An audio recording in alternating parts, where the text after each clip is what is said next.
Listen, 1, 2, 3, go. Go. No, just keep hitting the gas, Grace. Grace, you gotta keep hitting the gas. No, you can't stop. Get out of the way. Get out of the way. Annie, get in the seat and hit. Don't stop the gas. You gotta hit the gas. I'm not a pro, clearly. Just sit in the cart and hit the gas. No, that's forward.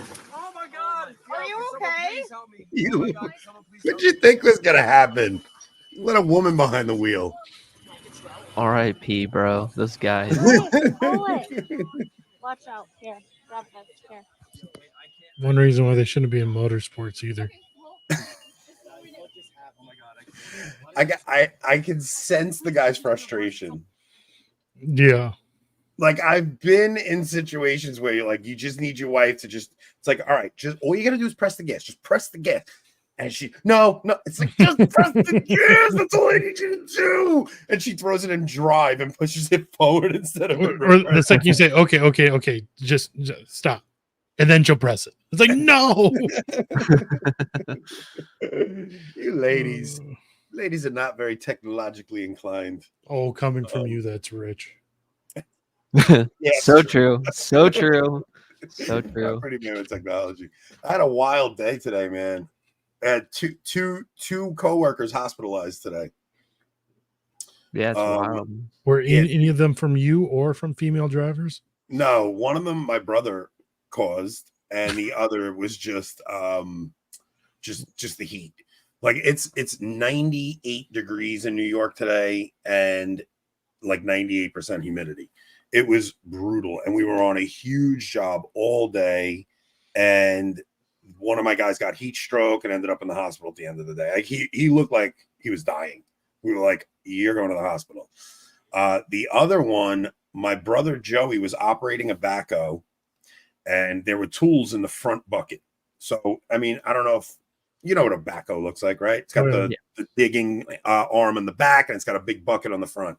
So the guy was grabbing tools out of the front bucket. My brother swung the chair around to go from facing forward to facing backward to dig with the back part of the machine, and the chair hit the handle that controls the front bucket, and the front bucket went boom on his foot and lifted the entire weight of the machine. The machine probably weighs like, I can't imagine, 5-7 tons.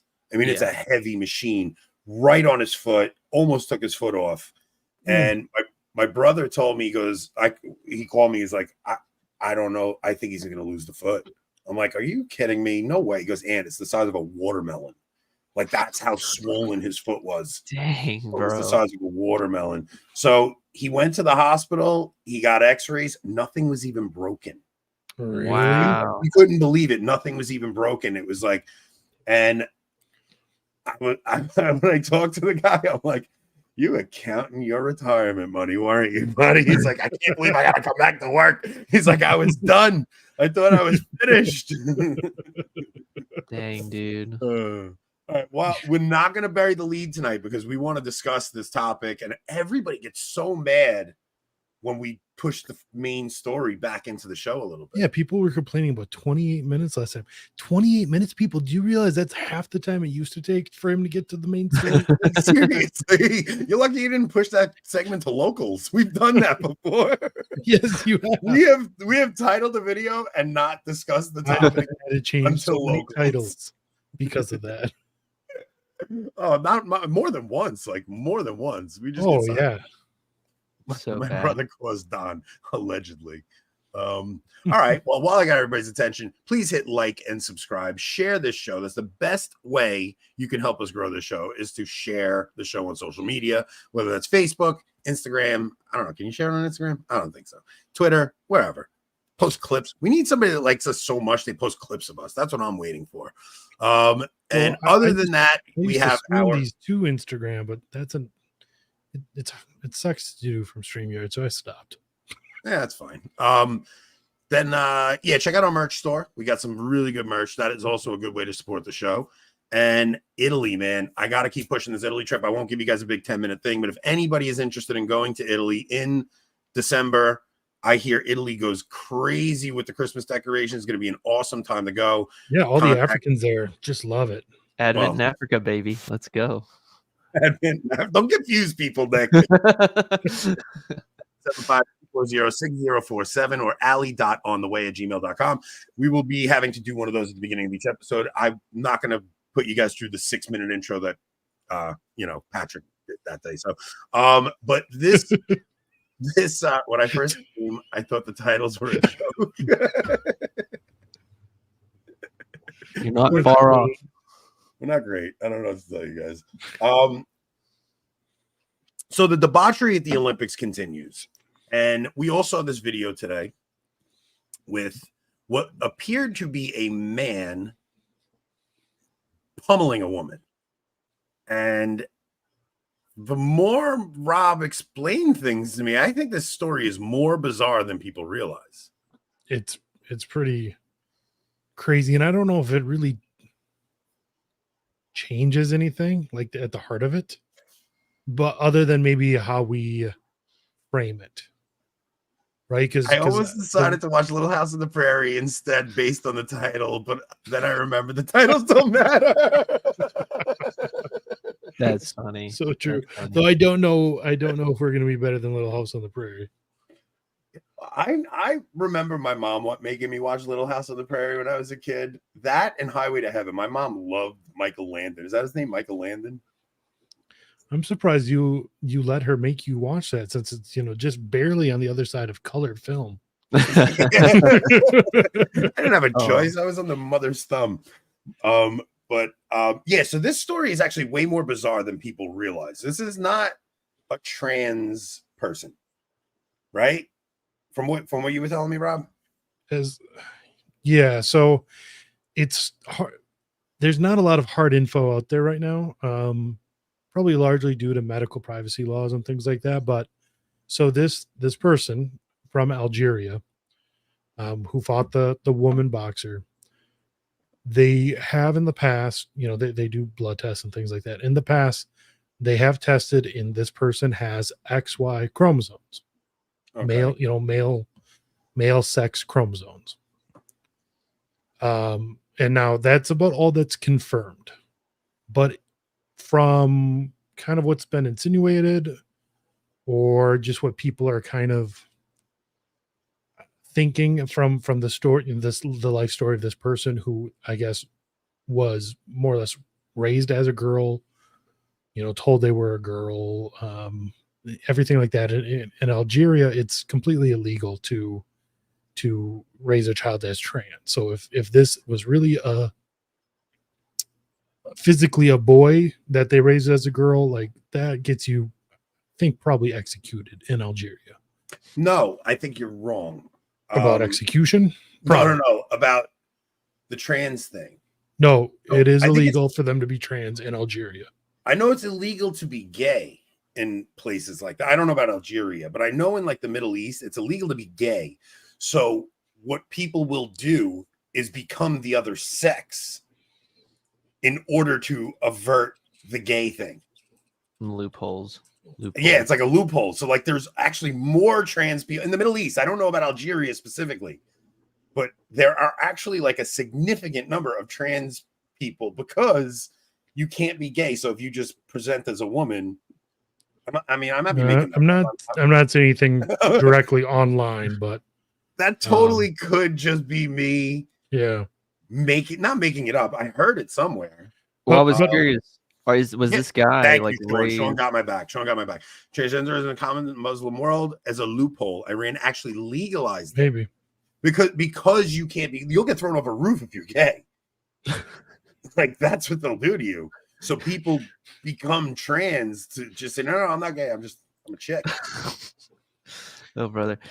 Was this guy raised, Rob, kind of like the whole classic example with Money in Kinsey and stuff, where maybe they weren't like experimentally raised, under surveillance, but they were raised by their parents as a girl, this dude? Well, so like I said, this isn't confirmed, but it's sounding like this person has what's called Swyer syndrome. Okay. And it's an intersex disorder where you have an X and Y chromosome, but a mutation at some point in the genome, and they found multiple mutations that can cause this syndrome, but a mutation somewhere causes that Y chromosome to more or less be completely ineffective when it comes to sex differentiation. Gotcha. So the person has an X and Y chromosome, but that Y chromosome isn't do anything. So testes never develop, but at the same time, the person doesn't really have ovaries. Gotcha. They're called this is streak gonads. Is this what is the is- medical term. This is the 1 in a million situation that they One always in talk 80,000. Yeah. This is the example they bring up. It's like, well, there are some people who are, so this person might be a hermaphrodite, right? Not in the sense that they have both sets of sex Reproductive organs, Mm-hmm. but in essence, they have really no sex organs. Yeah. Right. No functional sex organs at all. They did test higher levels of testosterone, but that would be because their body's also not producing estrogen. So it's weird. Like chromosomally, they're male.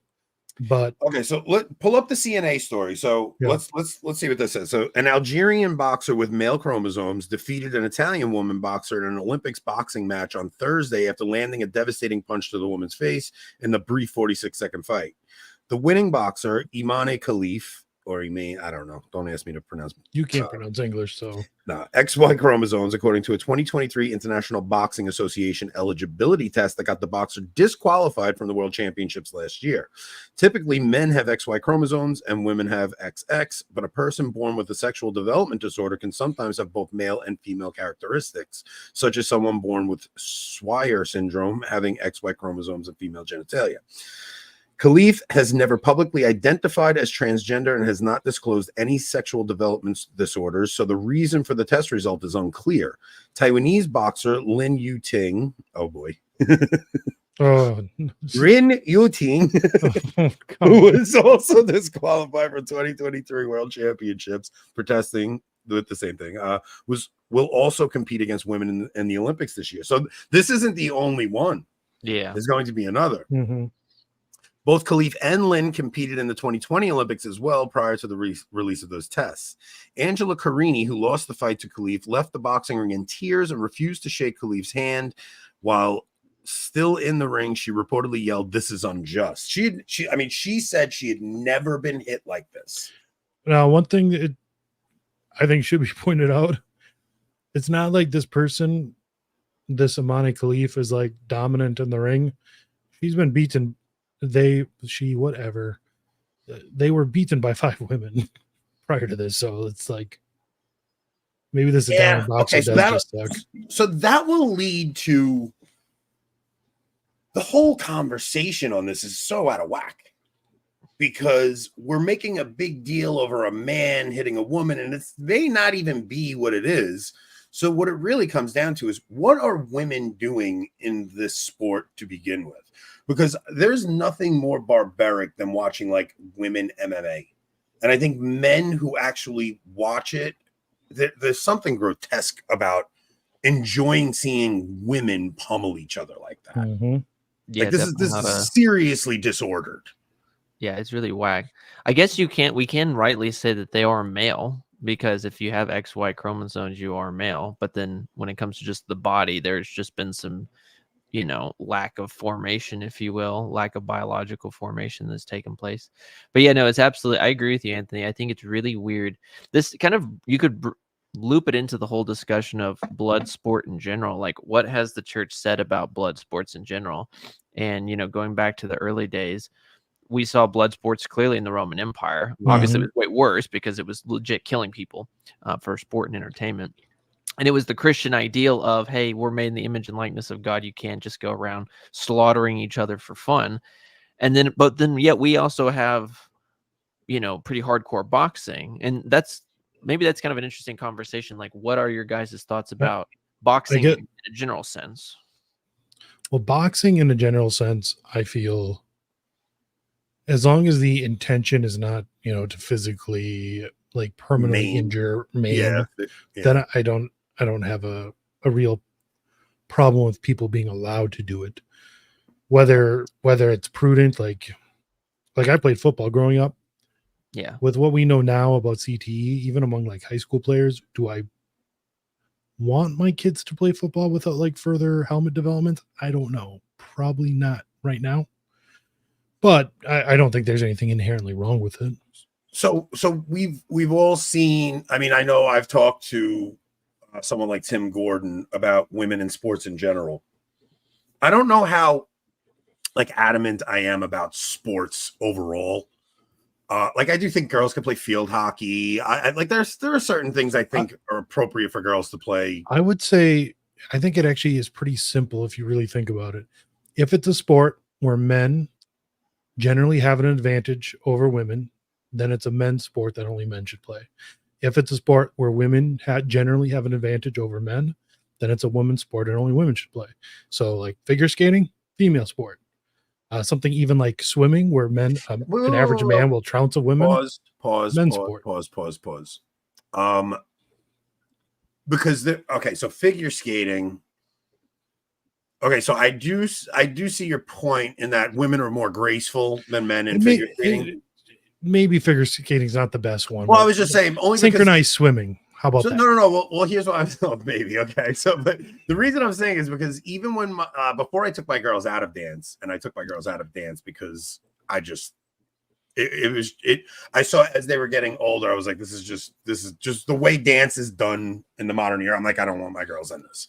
But when they were in it, the boys in it, of course you question their sexuality because what are you doing in this? But they made the dances like 10 times better. Like the boys dancing were always hold on at it than the girls.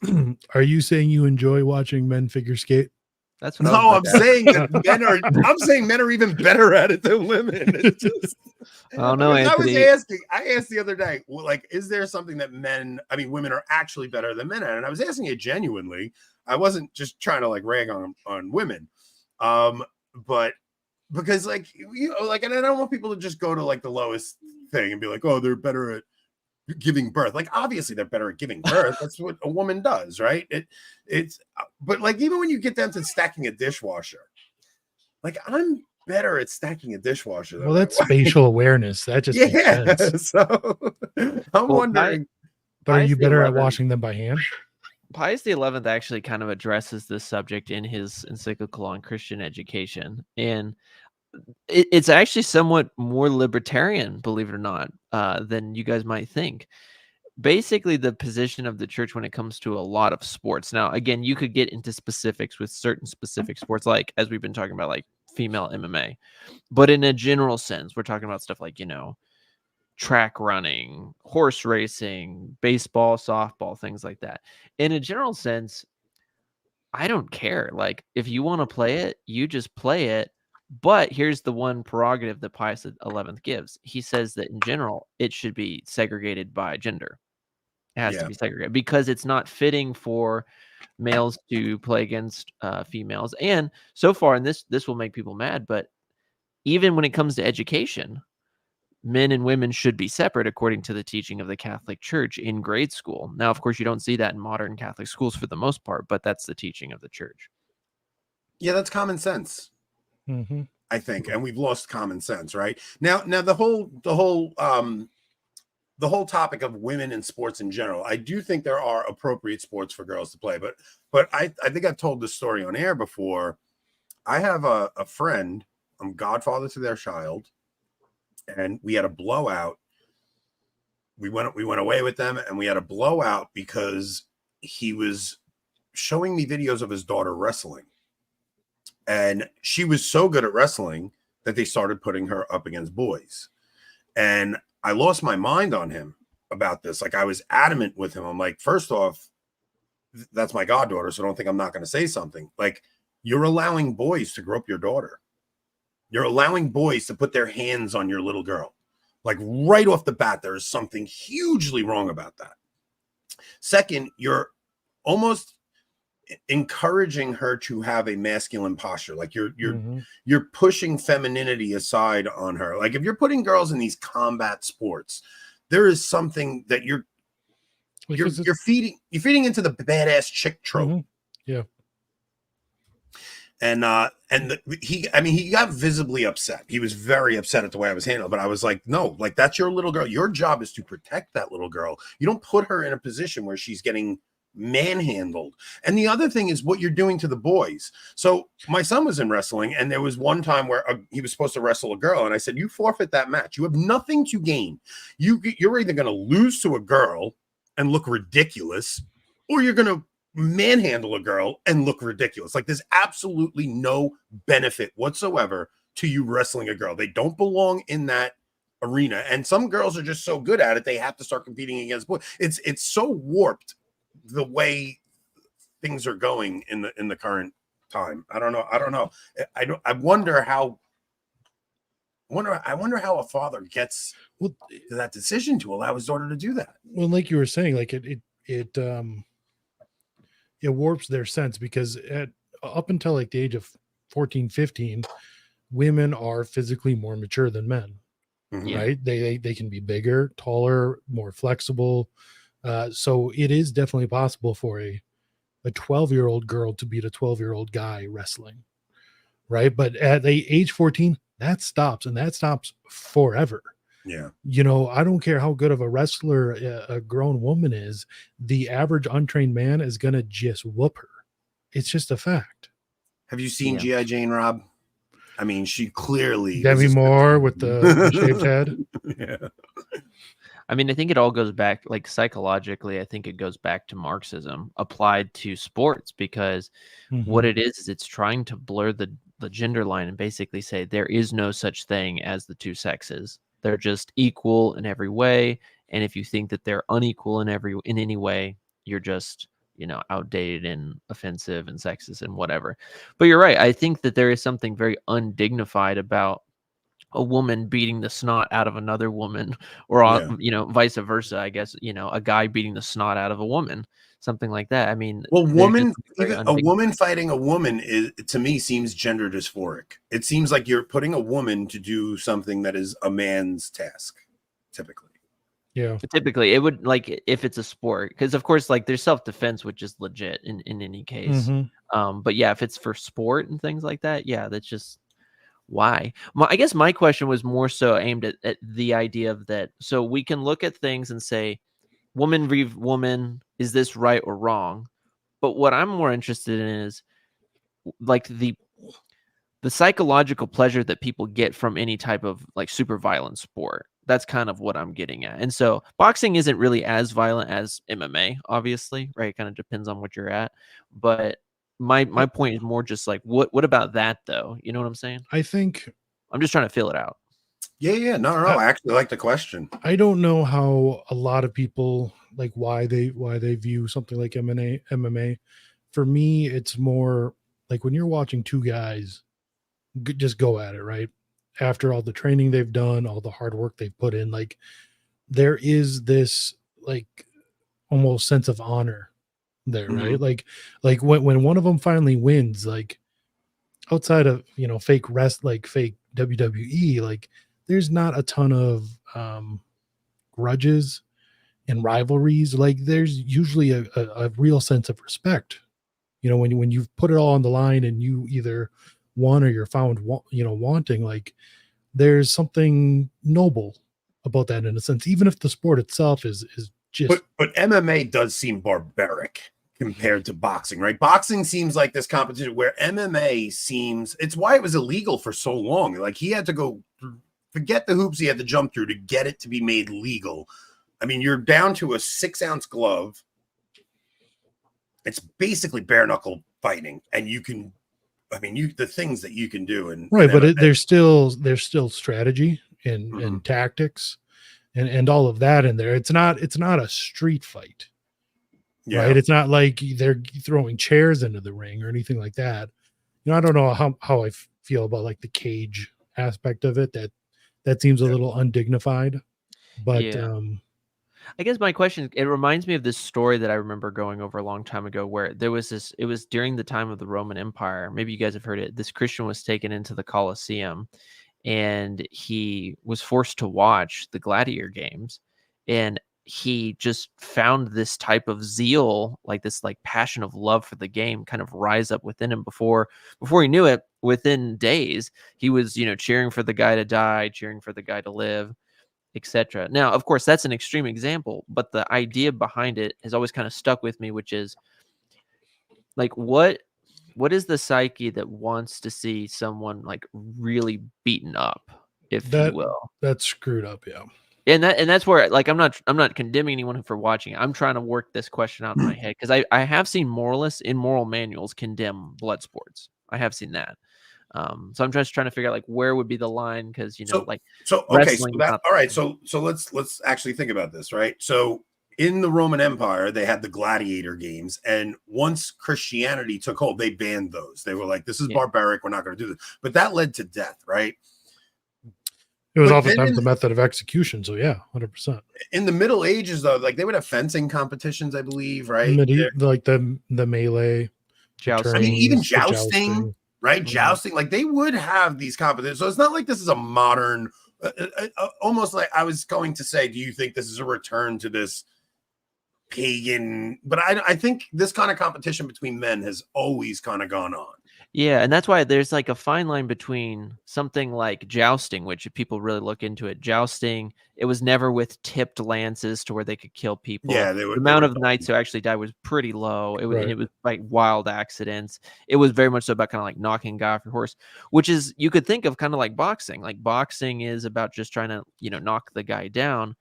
But then you see some of these sports where there does seem to be a certain amount of like bloodlust that comes into it, of just like absolutely destroying the dude. Well, Nick, you even think about the crowd, right? At an event like this, they're kind of giving into unbridled passion, right? So we were at that Catholic Palooza thing, me and Enoch, and they were having like a mosh pit during one of the shows, and me and Enoch were like, I don't know, man, this is like, you get my spike jacket and pretend like giving into your primal, just like the passions running around.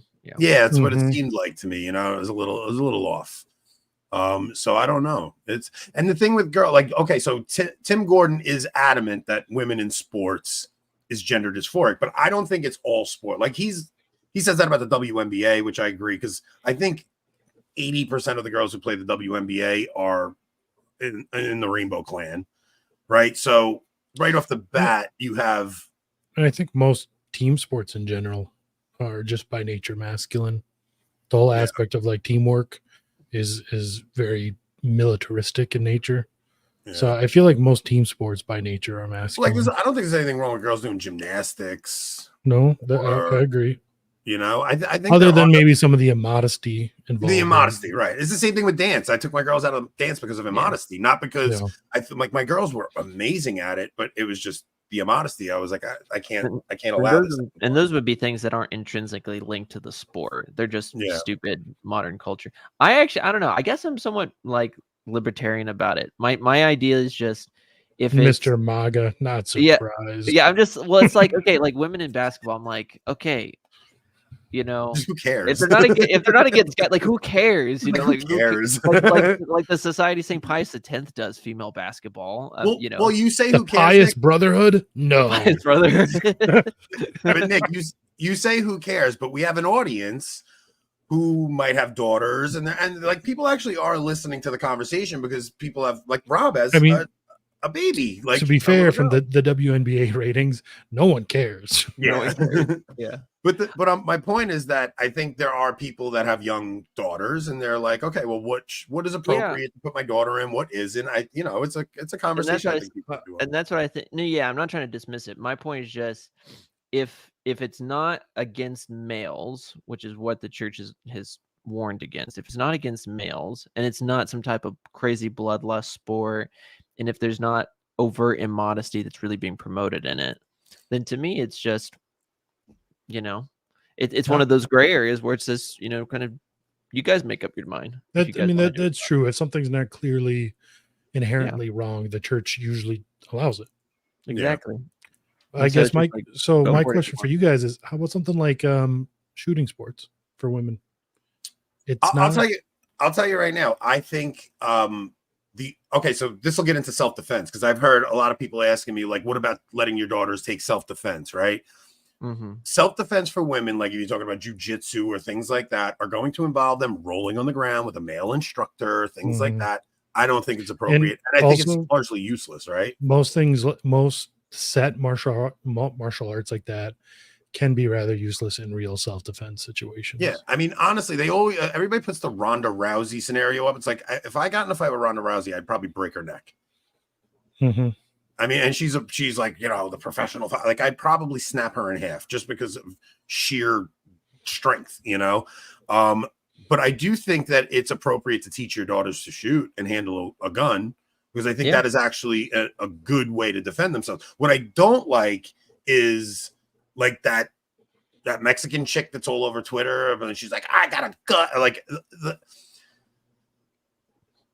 Like it should still be in humility. Oh, you mean the politician? Yeah, that politician chick is that walks everywhere with an AR. She's just so obnoxious and annoying to me. Like, I still think there's a level of modesty that a girl should have, because you're carrying something powerful, and it shouldn't be something you're running around proud of. That it's just something that should be. Plus, you hate women politicians. That's true. I mean, so I guess to answer your question, Rob, like, yeah, I think women in are you talking about like firearms competition or archery or skeet shooting or something like that? All of them, really. I guess I don't see. I would imagine they're all really rather similar. Yeah, I'm cool with it. Maybe not so much archery, because there's physicality involved in that, but like, and I know you mentioned not having to compete against men, but I think in a shooting sport, kind of like what they have in the Olympics, where it's just little air pistols. Mm-hmm. You know, I don't think it's inherent one way or the other in that case. Yeah, I would agree. Well, all right. That was our the other thing that there was Jonathan Peugeot did his commentary on the symbolism of the Olympics. Mm-hmm. And he made a really good point about the reason they attacked the Last Supper. And I don't even know if it was conscious when they did it. The point of unity for the West has been the liturgy and communion. Mm-hmm. Right? This is the ceremony, the ritual that has binded us as a people for 2,000 years, right? Well, until Christendom breaks up and then they start warping. So you see the Last Supper is the thing. I mean, we call it communion, both with God and our fellow man. It is the thing that kept us together.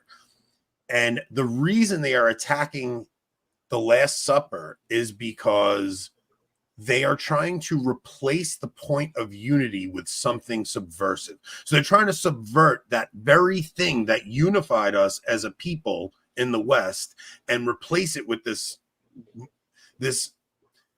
inclusivity and diversity. And of course, they have to mix in their hints of, it's basically, they're replacing the Last Supper with an orgy.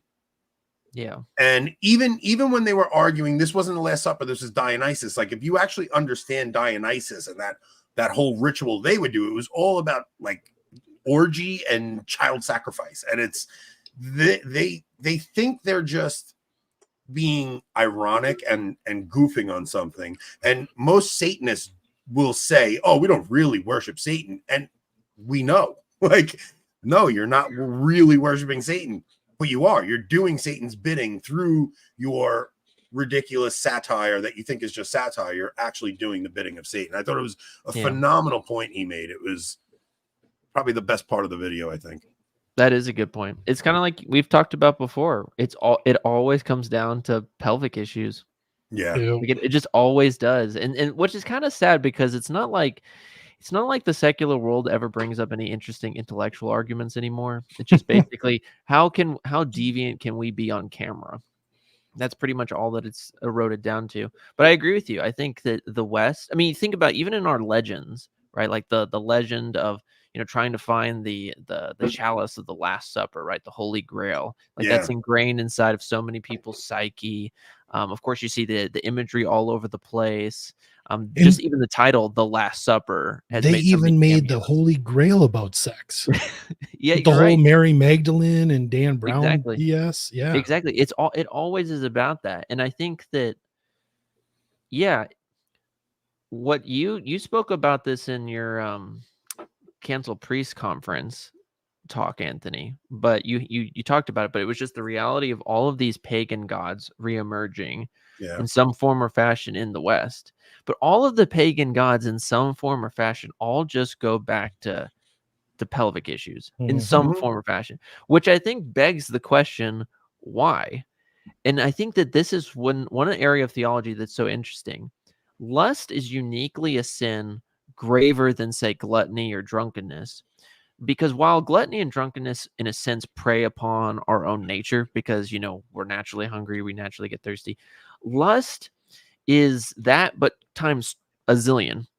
And so we have this natural desire to be intimate with someone, to procreate. It's in our biology, but yet it's so easy to take that outside of the context in which it's made for, to the point that the church says, yes, like if you knowingly and willfully engage in one impure thought, that would be a mortal sin, right? And so therefore, what else would the devil do? Like, what else would, like, that's the devil's like greatest card that he can play. Yeah, because you have to understand that we are never more like God than when we have the marital act in its proper place, because we participate in creation, right? So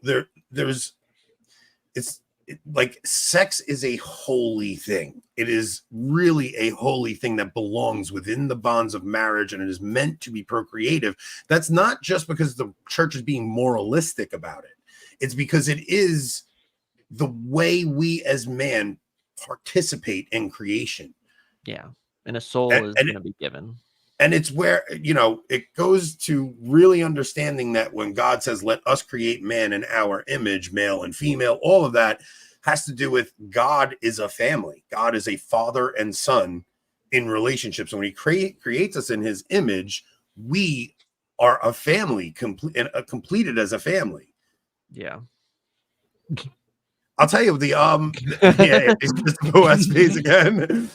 No, but also along with this, Anthony, go for it. I'll save you after that. Along with this, this replacing of the Last Supper with their thing that they want to undo, the thing that binded us, is going to come a new set of moral principles from them. So as before, the things we're talking about, where morality, according to the Christian worldview, we're talking about lust, things like that.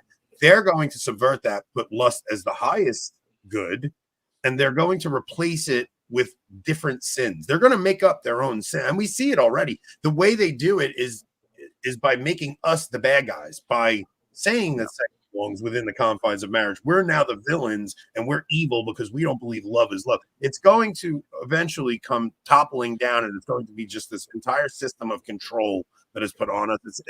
We're going to see some wild things, man. We're seeing the end of the story.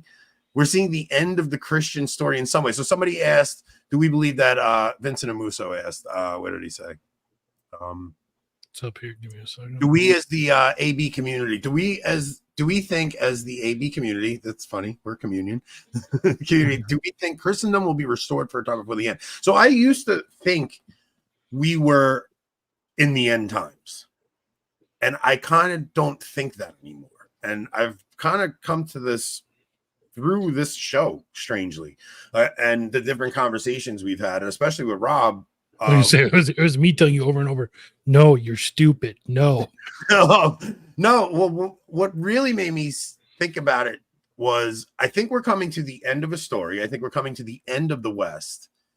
And what will come after will be a different, it's not going to be Christendom like we knew it.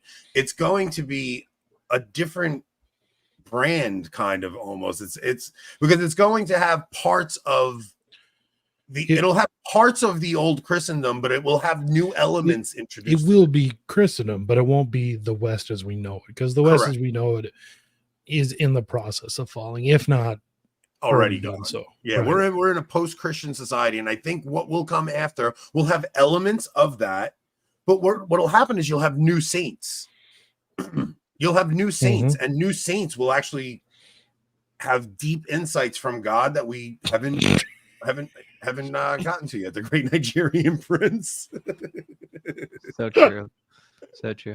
Yeah, I agree with you, Anthony. I think that we are in bound for some type of I think I'm more optimistic. I think we're going to have some type of really good glory age that will come around, but it's not going to look entirely like we see it. And I base this not just on like the many stories of the saints that people read about, either the future age of Mary or various different prophetical things like that, but also just the witness of exorcists like Father Ripperger, who are talking about how the demons are freaking out right now because they keep saying our time is short, it's getting really, really short, etc. I think that will happen. So, well, if I go back to some of the things Joshua Charles talks about, his whole thing is that as Christendom spreads, Satan is bound, and that's what allows Christendom to spread. So you see the pagan altars crumbling, and you see the Christian altars rising, and this happens for centuries, and you see this rise of the Christian empire, and it comes out and through the world, and Satan is bound during this time. Now he's still loosed individually, right? Like, so we all, like, even throughout this time, we all individually faced demonic temptations and stuff, but he was bound in cultural sense where these gods were not allowed to have control of entire nations. Once Christianity gets introduced to them, God softens their heart and they become Christian. What we're going through now seems like because we as Christians are forgetting God, and that's what we're doing. We're like, you have to really think about what God does in the Old Testament when the Israelites abandon him.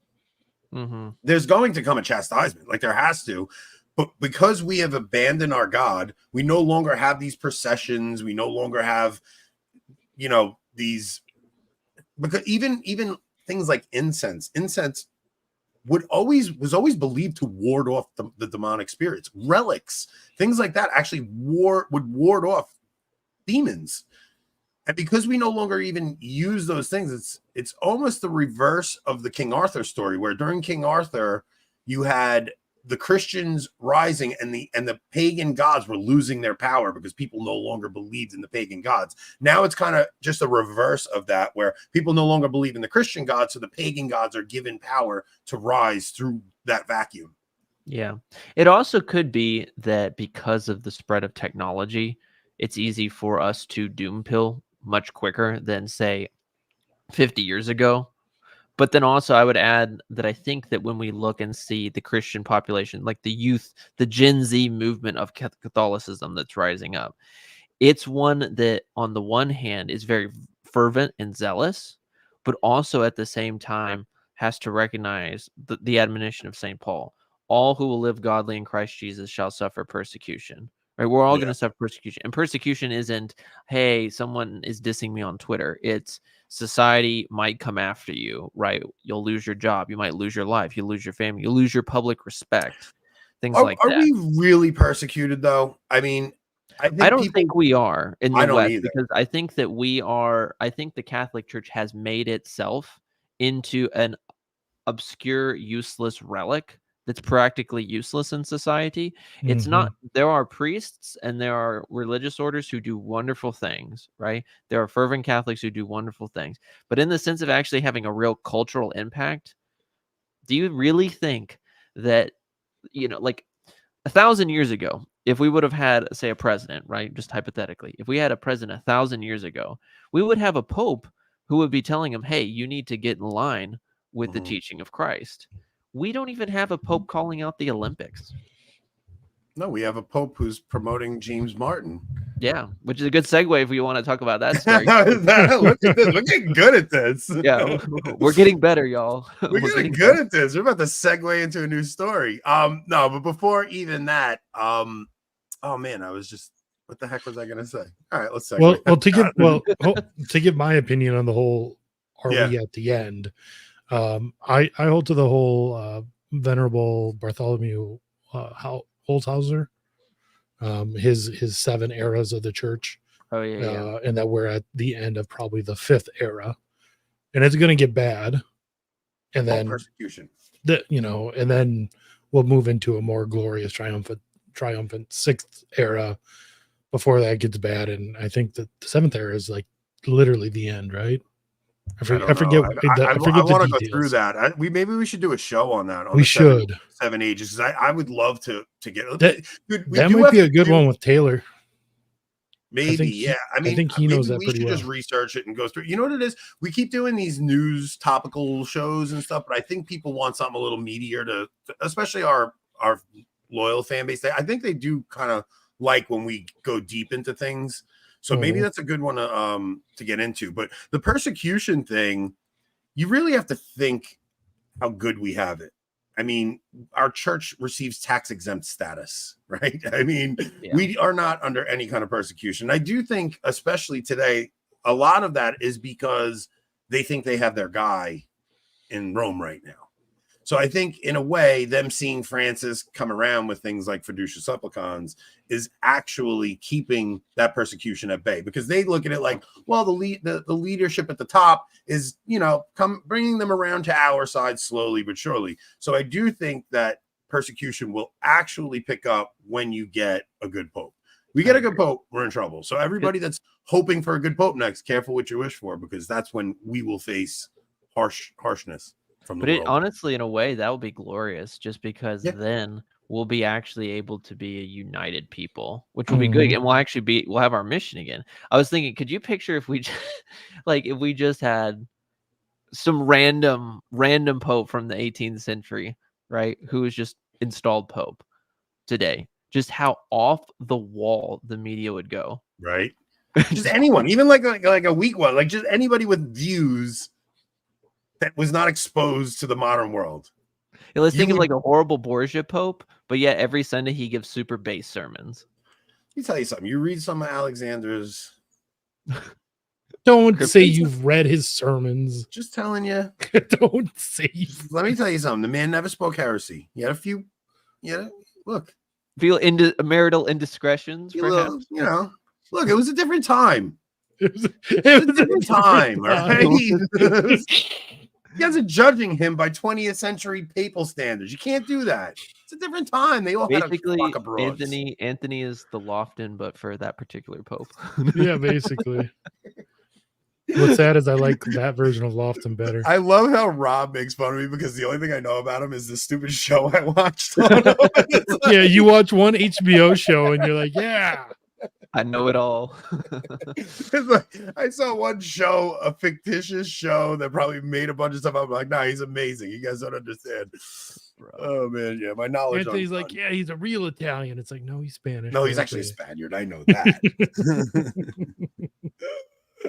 All right, wait. Before we, I mean, James Martin thing. Maybe we should just read Eric Ibarra's tweet. Yeah. Yeah, I haven't.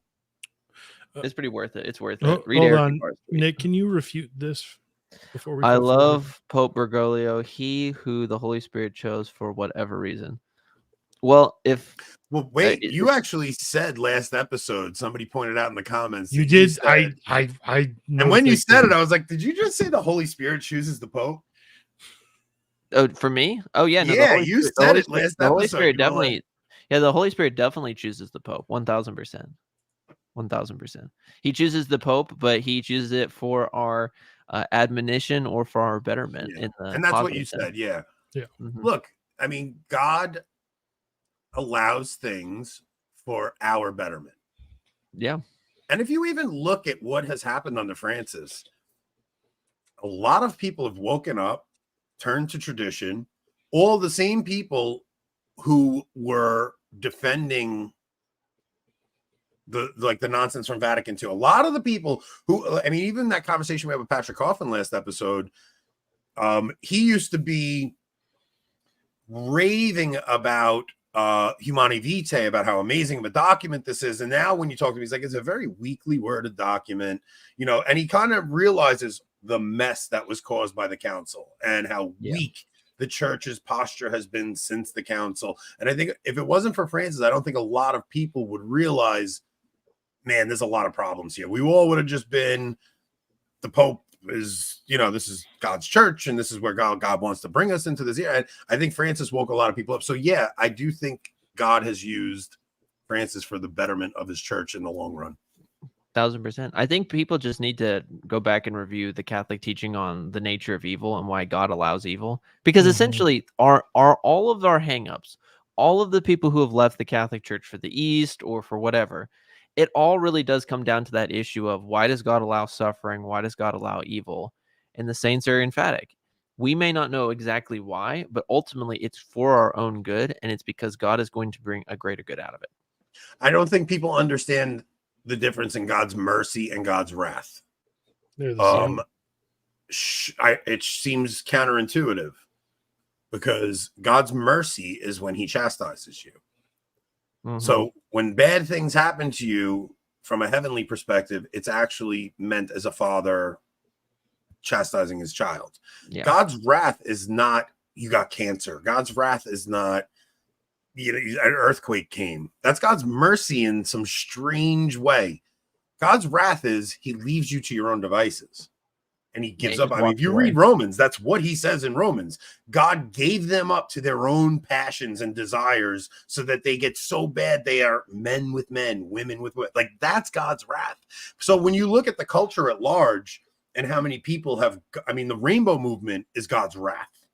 You can see people have just given themselves over to their most debased passions. And that's God's wrath. God's mercy is, which is what makes me think that if God still loves us, he has to chastise us soon. He would be an absentee father if he didn't, because we need his love right now. And that love is going to look like a spanking. Yeah. That's what Hebrews says. It says, whom the Lord loves, he chastises and he scourges every son. And so it's not comfortable, but it's for our own good. Okay. So let's read Eric Ibarra's tweet, because of course, once again, Pope Francis wrote a letter of encouragement to Father James Martin. I haven't read Eric Ibarra's tweet, but you and Rob and Nick told me that it was very good. So maybe we'll just read Eric Ibarra's tweet and then we'll move on to the next story, which is actually an interesting one.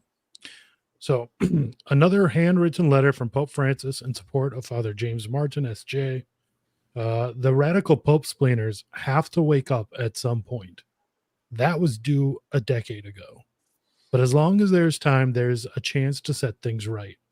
Those journalists and creators, Reason and Theology, that have been adamant that Pope Francis doesn't know anything, have a chance now to at least express their concern that this is becoming inexplicable in favor of the Pope. I was happy to see Lofton take note of the Pope's silence on the mockery of the Last Supper in France. However, some months ago, Reason and Theology had one of the most revealing interviews. This was with Anglican Stephen Boyce.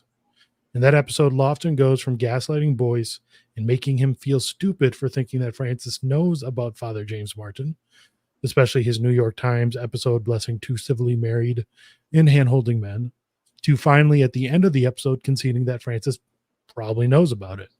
Within 30 minutes, the whole presentation changed.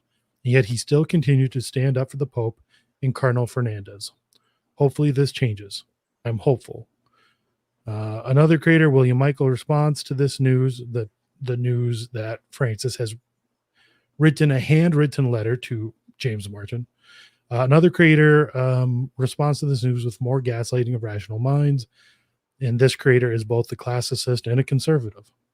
So what now? What we are seeing are people who are forced to manipulate reality because they can't handle the implications and the embarrassment that comes with just letting reality be reality. Yeah. So at least part of the handwritten letter that Francis wrote directly to James Martin, Francis says that he will, quote, will be spiritually with him. He's talking about Cardinal Gregory, who is going to be saying the opening mass at Outreach. So Francis will be spiritually with Cardinal Gregory and with all of you united in prayer. Ooh, boy. This is all the language Francis has used since he became Pope, going out to the peripheries. He's using the same language as the left with when it comes to inclusion, you know, and I see the rainbow movement coming into the church on the same way as I see the West allowing Islam to come into its borders. Okay? Because there is a place for people who suffer from same-sex attraction. There is. Mm-hmm. It's just chastity.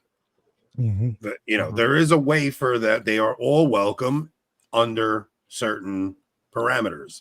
And not even that. Like, you could be somebody who is stumbling working towards something. It's the same thing as somebody struggling with looking at stuff on the internet. You could be stumbling, but your goal is to get out of that stumble, right? Yeah.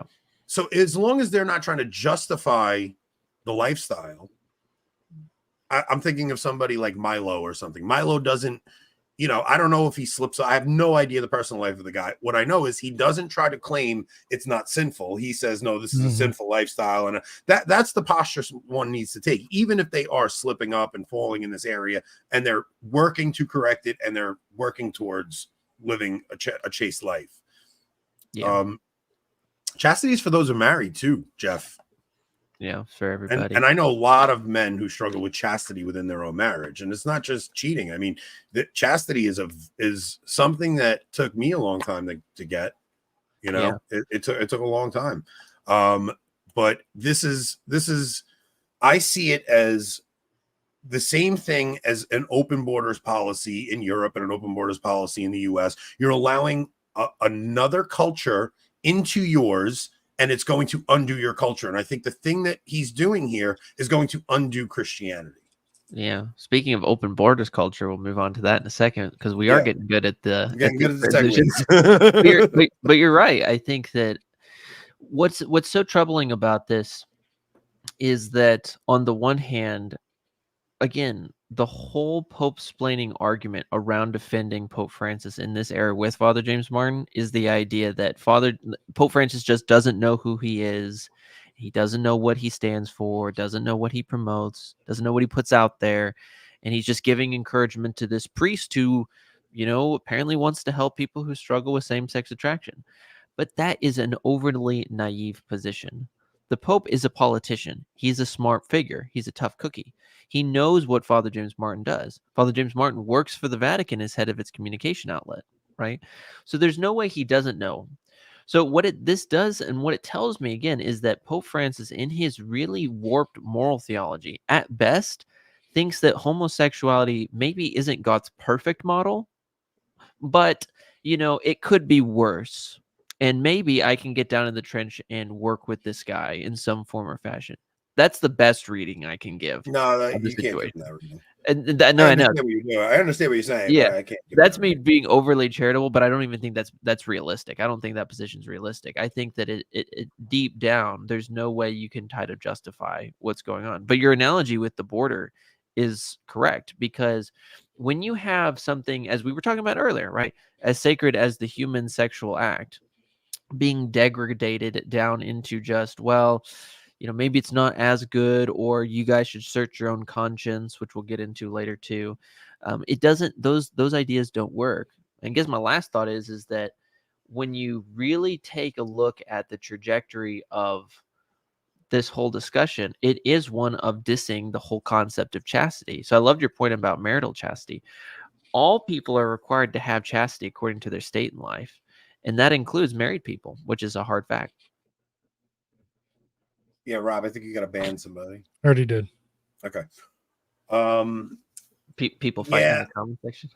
No, some anti-Catholic.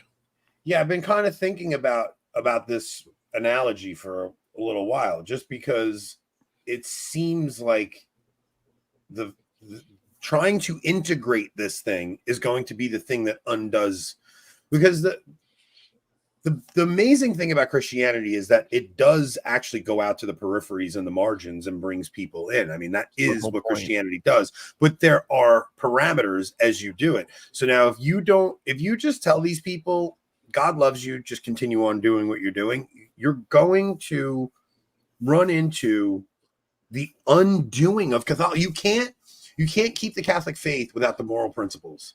Yeah. They are they're looking at Catholicism as if it's just, let's just all, we're all in communion. It's nonsense. Yeah.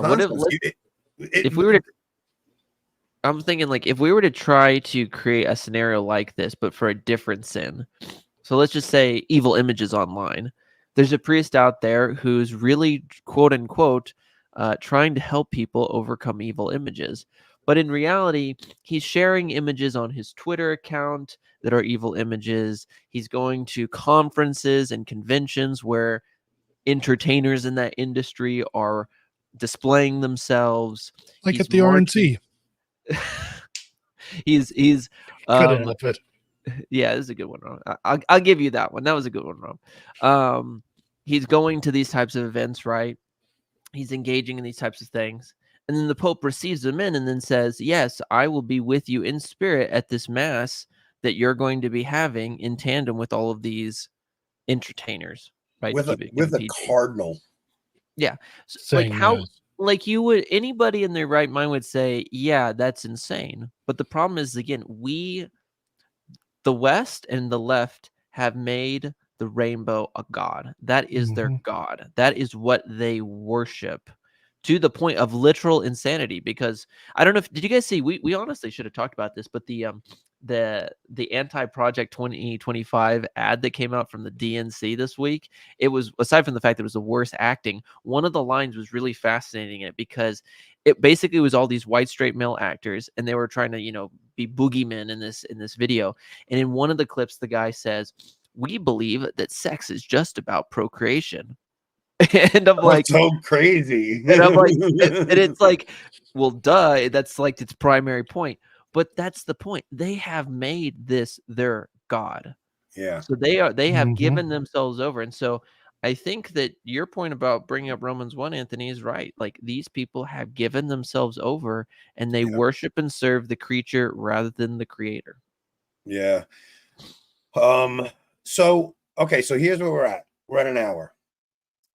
We have another good story we want to discuss, and this one's like very good, geared towards Nick.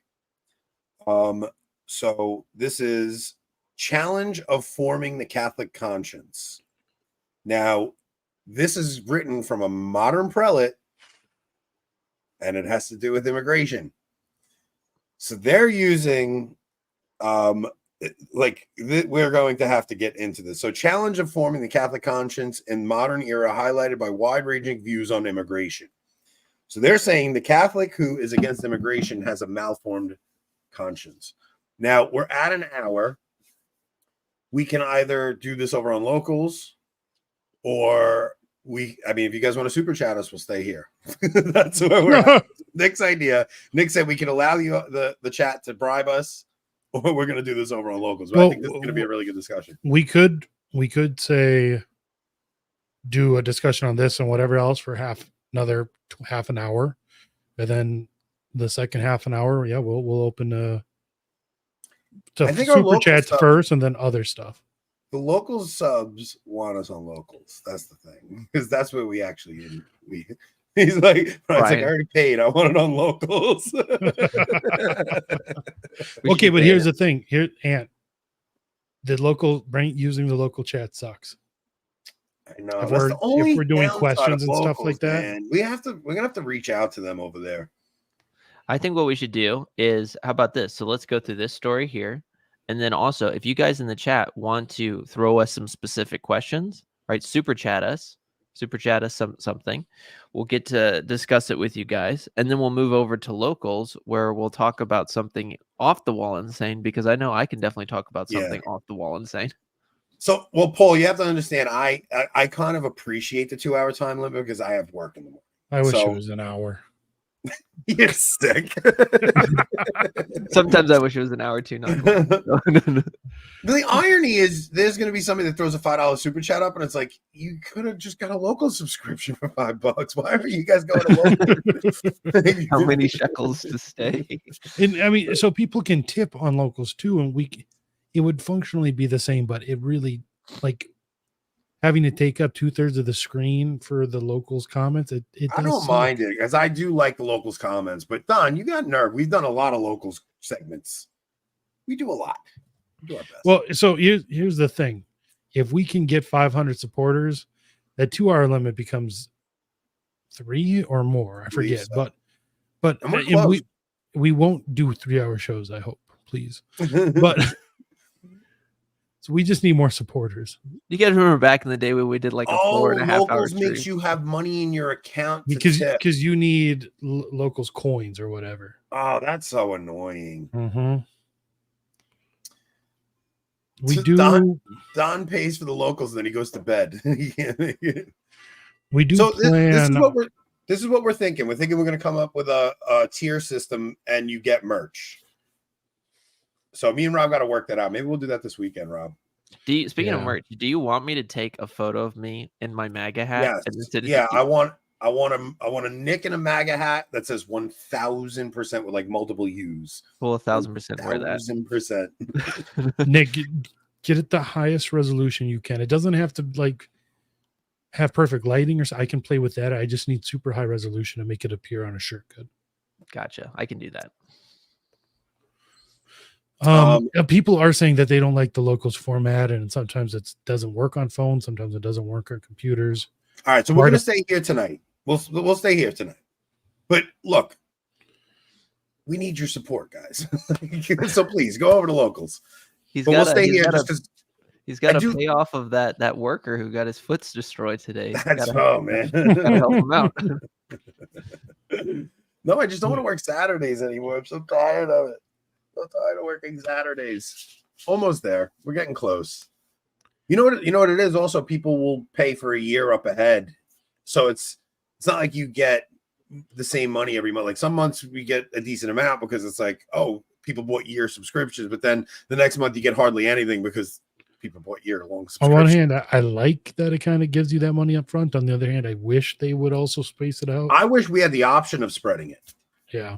Because I would prefer to know what we're getting. But what? All right, let's get off the locals conversation. Please, guys, go to locals, help support. All right, so let's do this.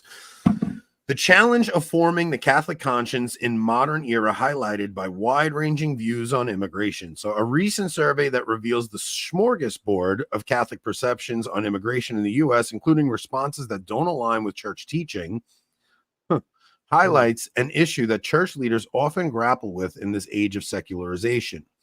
How can they form the conscience of their members and shape them according to Christ's message? Let's get down to the very basis, the very foundation of how we as a church can help people to live a Christian life. And the truth is that we are very limited in that, especially now that people are losing the conviction that part of being Catholic or Christian is worshiping on Sunday. That's true. The Bishop of El Paso said, okay, as we lose that conviction, we struggle to maintain that Catholic conscience for that 50 minutes to an hour on Sunday, but that is such a bare minimum. It's like someone's never been to a high mass before. Seats explain. So where do Catholics or Christians turn? Where can they turn to really hear how the gospel should be impacting their lives daily? That's a significant problem. So we'll pause there for a minute, because I think most Catholics that take their faith seriously don't actually get their Catholic conscience formation from Mass. No. Or they go and if they do, they go and seek out the traditional Mass or something like that. Yeah, most are going to even that. Most are going to get it from books or from podcasts or from YouTubers and things like that. Yeah, most people that take their faith seriously are going to go deeper because they want to know God better. They want to know the Lord better. So I don't know that. But he is right in that people aren't even going to Mass anymore, right? Like the church doesn't even like really 12%. They're not even making it clear to people what mortal sin is. Yeah. So if you're telling people that everybody goes to heaven, there is no hell, there's no such thing as mortal sin, why would they go to Mass on Sunday? Yeah. Yeah. And I agree with that also. It's not a Bible study Mass. It's not a Bible study, but the rites themselves are supposed to be catechetical in some form or fashion. But yeah, like you're right. If people aren't proclaiming the faith, then what do you expect aside from just a watered down population? I mean, I agree with the bishop's overall statement, but even if I had to just nitpick at it, the fact that he says Catholics and Christians, you already are going against classic ecclesiology. Yeah. It's man, I do think they have an obligation from the pulpit to preach, right? And like Nick said, the liturgy itself is how you embody the Christian life. You're going, and every Mass, you're actually living out the life, death, and resurrection of Jesus Christ. At every Mass, you're going through an epistle, a gospel story, which is the mission of Christ on earth. Then you go into the holy sacrifice, which is his passion, death, and resurrection. And so you're embodying the entire Christian story at every single liturgy. And this, to Sam's point, like, you're right. You go into the confessional, and I've said it a zillion times on the show. The modern confessional system with moral theology, it's just so whack. Where we're having to correct the priests about form and stuff. We had when I had Enoch over this weekend, my wife, I didn't even know this. She said she went to confession a couple of weeks ago. Remember, I missed mass one week or something, and she confessed missing mass, and the priest said, "Oh, you don't have to confess that. Don't worry about that." Lisa, holy moly, you are the best. Yeah, except your support. Did you have a question? Because if so, you missed that part. Yeah, Lisa, you ask a question, you get answers. That's yeah, if you throw it in, we'll. Yeah, no, you're not. Here I am telling everybody our audience is cheap. Look at that. So you said that the priest was just like, "That's not a sin." Yeah, he said, "Well, you don't have to worry about that. That's not a big deal. Like, missing mass is a mortal sin. If my wife had died, she'd have gone to hell." Yeah, it's like if there's not some type of grave cause that necessitates missing it, then yeah, it's an issue. I mean, I don't know. To me, this is just the thing. I just don't know how some of these guys live with themselves, to be honest. It's like, if you're a priest, you're supposed to be the guy who goes between the people and God to bring to them literally heaven, whether that's through the Eucharist or through the other sacraments that get its efficacy from the Holy Mass. But it's like, what is going on? Each homily, I said this the other day, each homily should be a miniature catechism. If you're a priest out there, here's a free tip for you.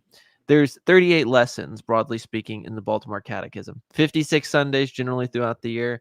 There you go. 38 Sundays planned out. Elongate it if you want to. And if you want to figure out, how do I add this? Great idea. I'm like, if you want to figure out, how do I add this in when it comes to the readings, just throw the questions and answers into ChatGPT and say, how does these work with these readings? Boom, there you go. Right, your sermon's good to go. So, oh, Molly, you're adorable. Thank you so much. We appreciate it. We appreciate it. Yeah, throw some questions. We love to participate with that. Okay, then, so let's go back. There is that catechism program too. So. I just want to point out that the Baltimore was the latest volume of Tradivox. Oh, that's right. 16. Yeah. That's right. Okay, so let's go to. All right, so let's see the survey on Catholic perceptions of immigration, titled "U.S. Catholic Attitudes About Immigration, Migrants, and Refugees," was published. Blah, blah, blah, blah, to compile the data for the CARA surveyed. Okay. The respondents were split relatively even among Democrats, Republicans, and independents. As the nation's immigration challenges have unfolded in recent years, with a record number of migrants crossing the U.S.-Mexico border, church leaders, seats chief among them, have professed the message that the country has a right and responsibility to secure its border. Yes. Okay. While also highlighting the need to serve and welcome those who arrive and were forced to leave their homes. When asked if immigration to the United States makes the situation in the country better or worse, the highest percentage of respondents said immigration makes the country worse in terms of the economy, social and moral values, taxes, and crime. The only categories where worse wasn't the most frequent response were food, music, arts, and job opportunities. That's hilarious. I'm sorry. That's just really funny. It's just so American. We're like, yeah, get out of here. But love your food and your music. Okay. There's something that so it's not just we appreciate anything, guys. If you throw $1, we're happy with that. As long as it's not Argentinian money. Yeah. It has to be American. Or Australian. The thing about immigration that you never hear the church talk about, the church leaders talk about, because we could all say, oh, it makes our country worse, or it makes our economy worse. That's a very small percentage of the morality problem with immigration, because there is an aspect where, as Christians, you do need to be kind to the stranger, and you do need to be welcoming. You want to treat others with love and compassion. You want to have empathy towards people. That's all well and good. But I don't think people fully understand what is going on at our southern border. It's an invasion. It is not. The left has gaslit people into thinking that the migrants are just, people being persecuted by some government.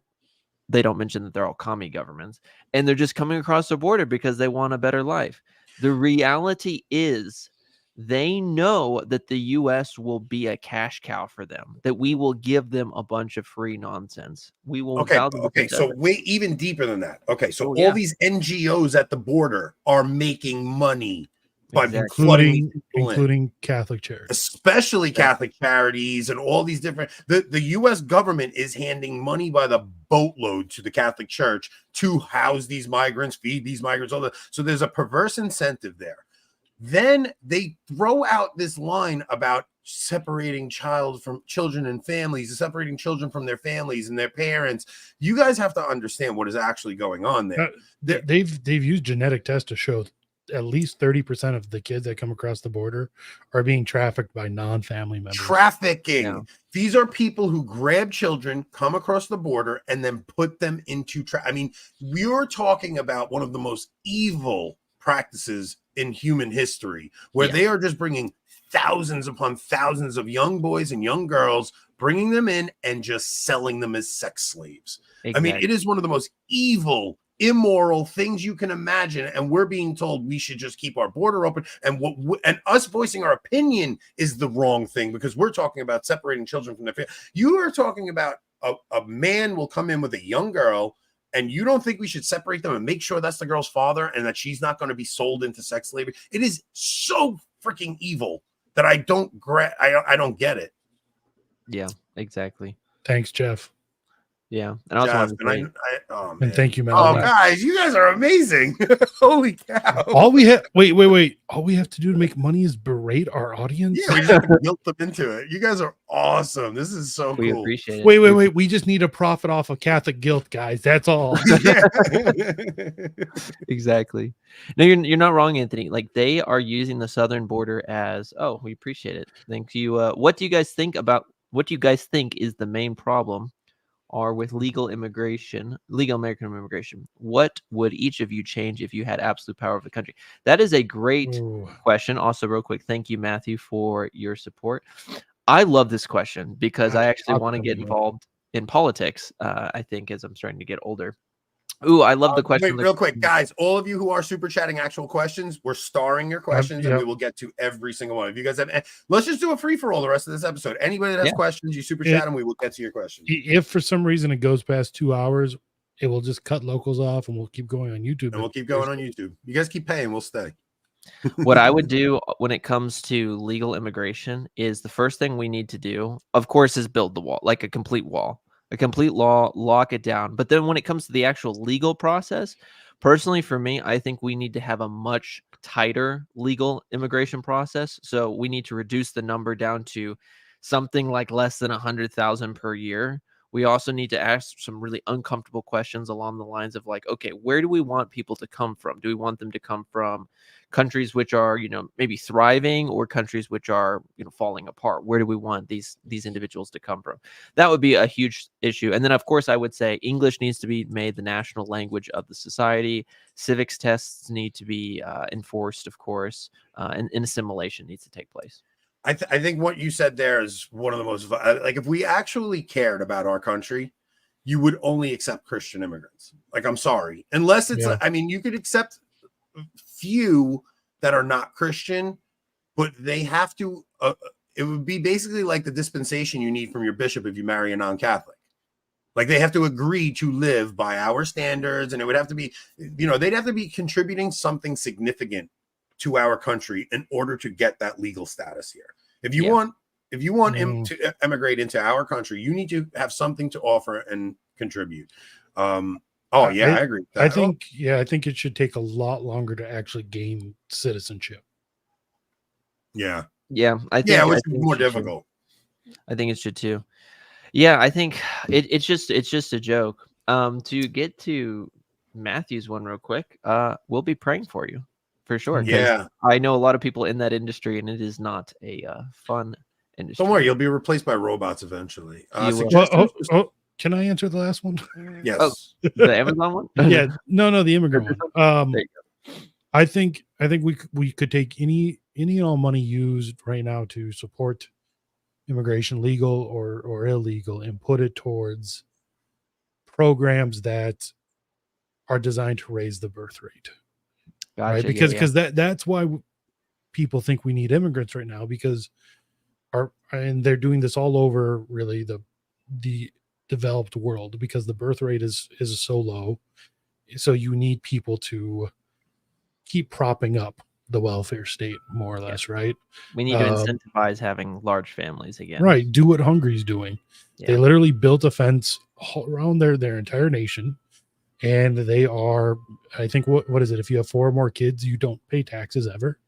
Yeah. Do stuff like that. One of the things Jordan Peterson talked to Elon Musk about was Hungary's family policies.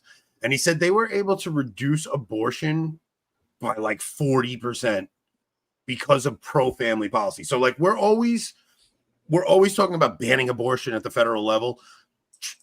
You know, the Supreme Court kicked it back to the states, right? It's back at the states. We need to fight that fight at the state level. But also, if we push for pro-family policies, you probably would reduce the number of actual cases of it in half by just giving incentives to keep children. Yeah, I agree. Just incentivize keeping children through the government. Because that's always one of the arguments that you hear from people for abortions. They say, well, I can't afford it. Yeah. Mm-hmm. Yeah. So, what other questions we got, Rob? I see. So we have. Oh, that's tough. Nick, what would you say? I have so many suggestions. So it depends on if you're a discerning Cole at the moment and you haven't entered into an order, then what I would do is I'd say, of course, because I'm partisan, go to the SSPX seminary. I'm partisan. I think that number one, you'll get a full-fledged academic formation in the traditional dogmatic theology, traditional moral theology. You'll also be taught how to become a saint through a traditional ascetical theology. It's going to be phenomenal. If you're wanting practical suggestions, though, and just in a general sense, pray, go to daily mass if you can, and also be active in your discernment in the sense of actually go and try seminaries out or go and try religious orders out. This is an interesting one. All right, right off the bat, we are not a financial. We do not give financial advice. Okay, yeah, guys, we're begging for money on YouTube. The whole financial part, not strong suit. We're not financial advisors. What I'm going to say here, I don't know if you guys will agree with me. Honestly, if I had a decent amount of money, I would either go Bitcoin or gold.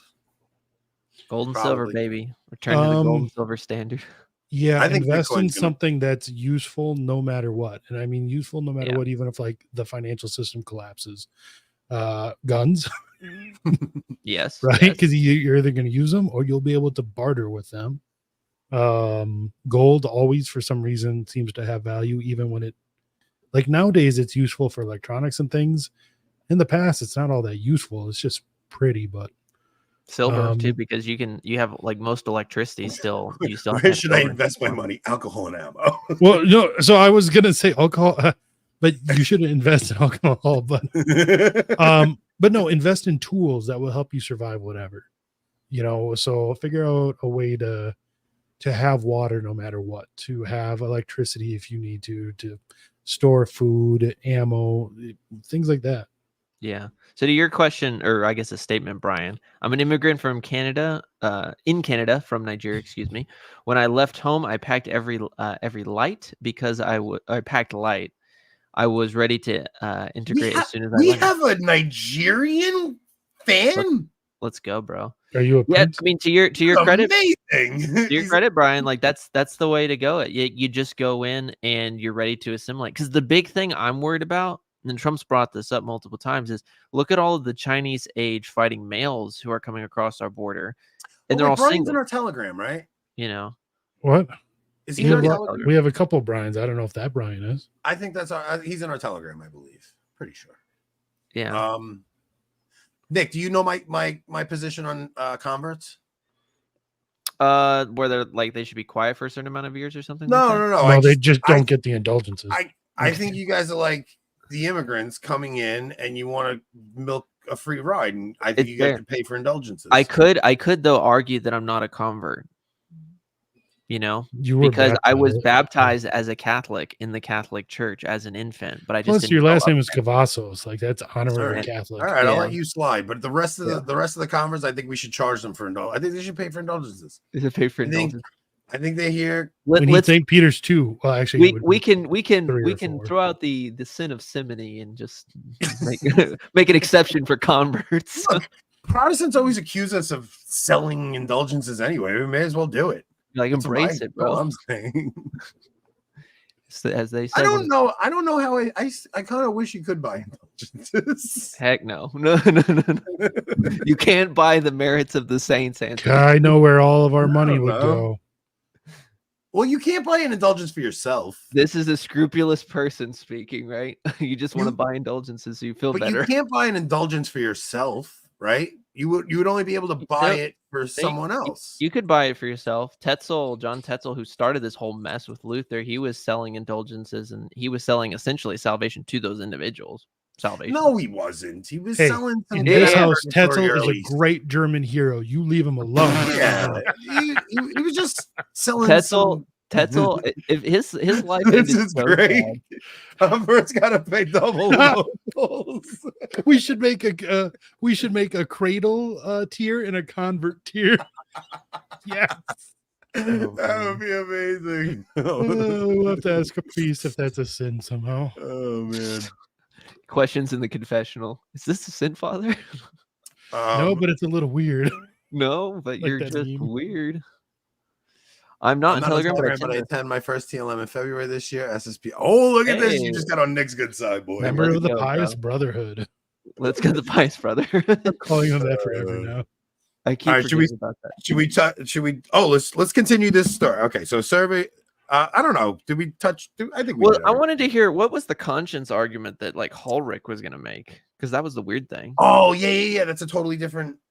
Is this a No, no, different no. story? Hollerich was talking about the synod and how he sees Oh. it. Let's go. Let's do that story. Okay. Is there any other questions that we missed? No, I'm keeping a tab over here. No, we're good right now. Okay, let's see. Okay, Cardinal Hollerich sees synodality. Is this another article? I think so. Oh no, wait! I clicked on it. It says Cardinal Hollerich. If women do not feel comfortable in the church, we have failed. Oh, Women look, do feel comfortable. out. It's a niche No, group of I have- feminists who don't feel comfortable because they don't even believe in the faith. I have it right here. Golly. Are you daft, man? Are you daft? Okay, all right. Let's see. I think I got it. Okay, so well, I continued the story on America. That's why I think I. All right, so Cardinal Jean-Claude Hollerich, SJ, the Relator Hey, General of the Synod on Synodality. Way Said less in a based on recent- Jean-Claude Van Damme. Yeah, I know. So true. With its themes of listening and harmonizing differences as a return to the early church, I think that now we are going back to the original church. This is like the Protestant argument. It's like we need to get back to the church of Acts. I think we're going back to the primitive church because in between we had Christendom when the culture was mainly formed by the Catholic Church in Europe, he said, but that time is over. And whose fault? And now we come back to a church of its first centuries where the church has to confront other mentalities, other ways of thinking. Sometimes it is apologetic, but it always has to enter into dialogue with this world because God is present. So he's not like up to this point, he's not really wrong. Except the enter dialogue with this world. No, we are supposed to convert the world. Right. The same old message we've heard for 70 years. The implication that the early church was focused on dialogue in this manner is difficult to Mhm. reconcile with the history of the early synod, such as and the first synod of Arles, which emphasized strict penitential discipline, the sanctity of the Holy Eucharist, theological orthodoxy, and sacramental validity. Oh, I am All dying. right, so here. Catholic cultures, all right, underlining the importance of listening, Cardinal Hollerich said that when we say now that the church is not a democracy, I completely agree, but the church is not an absolute monarchy either. Yes, it is. Oh, It's the kingdom of heaven. brother. The prelate also emphasized the importance of formation and synodality in seminaries. A woman theologian once said, if you have a Tridentarian seminary, you should not be surprised if you get Tridentarian priest out of it, she said. So we have to look carefully and see how we can give a synodal formation to young people in seminaries and to people throughout the church. What the hell do you think you've been doing for the last 50 years? Being gay, that's what he's been doing for the last Come 50 on. years. Dialogue for dialogue's sake. Oh, man. Hey, you know what we should do before the episode's over? Ask for more money? We should check in on our favorite ordinary No, Catholic. no. We should totally check in on her. No. See what she's up to, man. Who She's- are you? Who do you think you are? That you're just She's voting for the Solidarity Party, I think. I saw this vote. She was just like, "Oh, you Trumpers out there, you're not Catholic." She's amazing, that woman. I miss her, dude. I watch her stuff all the time. Wait, what did I send you guys yesterday? I'm about to forward that to this to put in. Hold on. I love that clip. I don't know why I'm doing this. She is still around, y'all. Amazing. She is. So I missed her. All right, we're now into the comedy section of the podcast, guys. Oh, just now. Just now. Yeah, we did some serious stuff earlier. Now we're just goofing around. Okay, hold on. Let me upload this video. Oh man. Why I'm does sorry. you always stop talking when I need you to actually talk? Well, I'm gonna bring up. I want to bring up. Wait, I know what I want to do. What the heck? How come I'm not getting that stupid story to come up now? Let me see. Wait. Oh, here it is. I got it. Okay. If Cardinal Hollerick, if women do not feel comfortable in the church, we have failed. The working document. Blah, blah, blah. Wait, when is this from? It's from July 12th. Look at that. He emphasized. Wait, what is this? Real to Jennifer the next. All right, yeah, that's all about the document. Okay. He emphasized the importance of the working document's attention to affirming and promoting the role of women in the church in the 21st century and said, if women do not feel comfortable in the church, we have failed our living as Christians. He explained that synodality is the path the church has to follow in order to fight the polarization that exists in the church and the world today by seeking to harmonize differences. I don't know if we should be seeking to harmonize differences. Oh, man. What? In reparation of the boss. We're not all like That's great. That's great. See, he's basically buying an indulgence right there. So this guy's Luxembourg Cardinal who turned 66 in August. Wait a minute. I want to actually touch on what he just. Yeah, I don't know if we're supposed to harmonize our differences. I mean, yes. That's not how Catholicism works. What an amazing clip. I've been responding with that to people randomly. Yeah, what did you send, Nick? Let me see. I said so. I just sent that. We didn't throw it up the other night, but it worked perfect. It's the synod poll. Oh, yeah. So okay, to answer your point, Anthony. Hold on. What is this? Appreciate it, Robert. Catholic guilt donation. Great show and enjoy your opinions. Well, thank you, guys. This is we appreciate literally the most we've ever made doing a show. Well, there was a time someone paid $100 for Nick to play the banjo. That's true. That's true, but I think I can't play the banjo 100 anymore. Whoa! Yo, you just got 50. Just playing the convert tax. We appreciate it, bro. We appreciate it. Or sister. I don't know who you are. Lobster. Oh my god. Another Boston person. Boston people feel so guilty right now. Gonna have some lobster. Oh man. Yeah, no. So this was you guys saw this on Twitter the other day, right? So it's like, do you believe that the synodality is part of the conversion reform that enhances the mission and participation of all the baptized? Theological gobbledygook question. No, 88%. That's the thing. Like, oh, I thought it was 80-20. It was 88 to 12. 7,000 votes, 88% no. That's the thing. Like Cardinal Hollerick, when he's saying these ridiculous things, like if women don't feel comfortable in the church, then we're failing. Women feel comfortable in the church. A niche group of feminists don't feel comfortable. Yeah. And you literally are a leftist in your own political thought. So of course you're going to go down that route. I couldn't stop laughing though when I heard female theologian. I'm sorry. That hits too close. Too close. Hey, for all of you who watch the show on the replay later, you guys can always give a super sticker if you want to join in. You can do super thanks. We're just saying. Like, we're just saying. So I just had to approve it so it won't appear. We can't show it, but someone goes 88%. You trads and your Nazi dog whistles. Holy cow. Yeah, Nick, I think to your point, I think before the council, I don't think women felt uncomfortable in the church. No. I think like the whole idea of women not being comfortable is a feminist notion, and it's gender dysphoria again. Women think that to be equal in the church means you need this leadership role. And it's kind of absurd. I mean, I'm a man. I don't need a leadership role to feel comfortable in the church, right? I'm actually content. And did you see this offer? When you go to Roma Pat, cut down that Pachamama tree growing in the garden, and he will pay your income for 1 year. I'll do that. There's a Pachamama tree there. Yeah, there is. The one they planted. Yeah. But if you do that, well, no, I bet you could do it because you're Italian. But if you do it, you have to wear a GoPro so we can all watch. Yeah. Yeah, obviously, I would definitely record. I got to get my year's salary. Talk to Taylor and Taylor.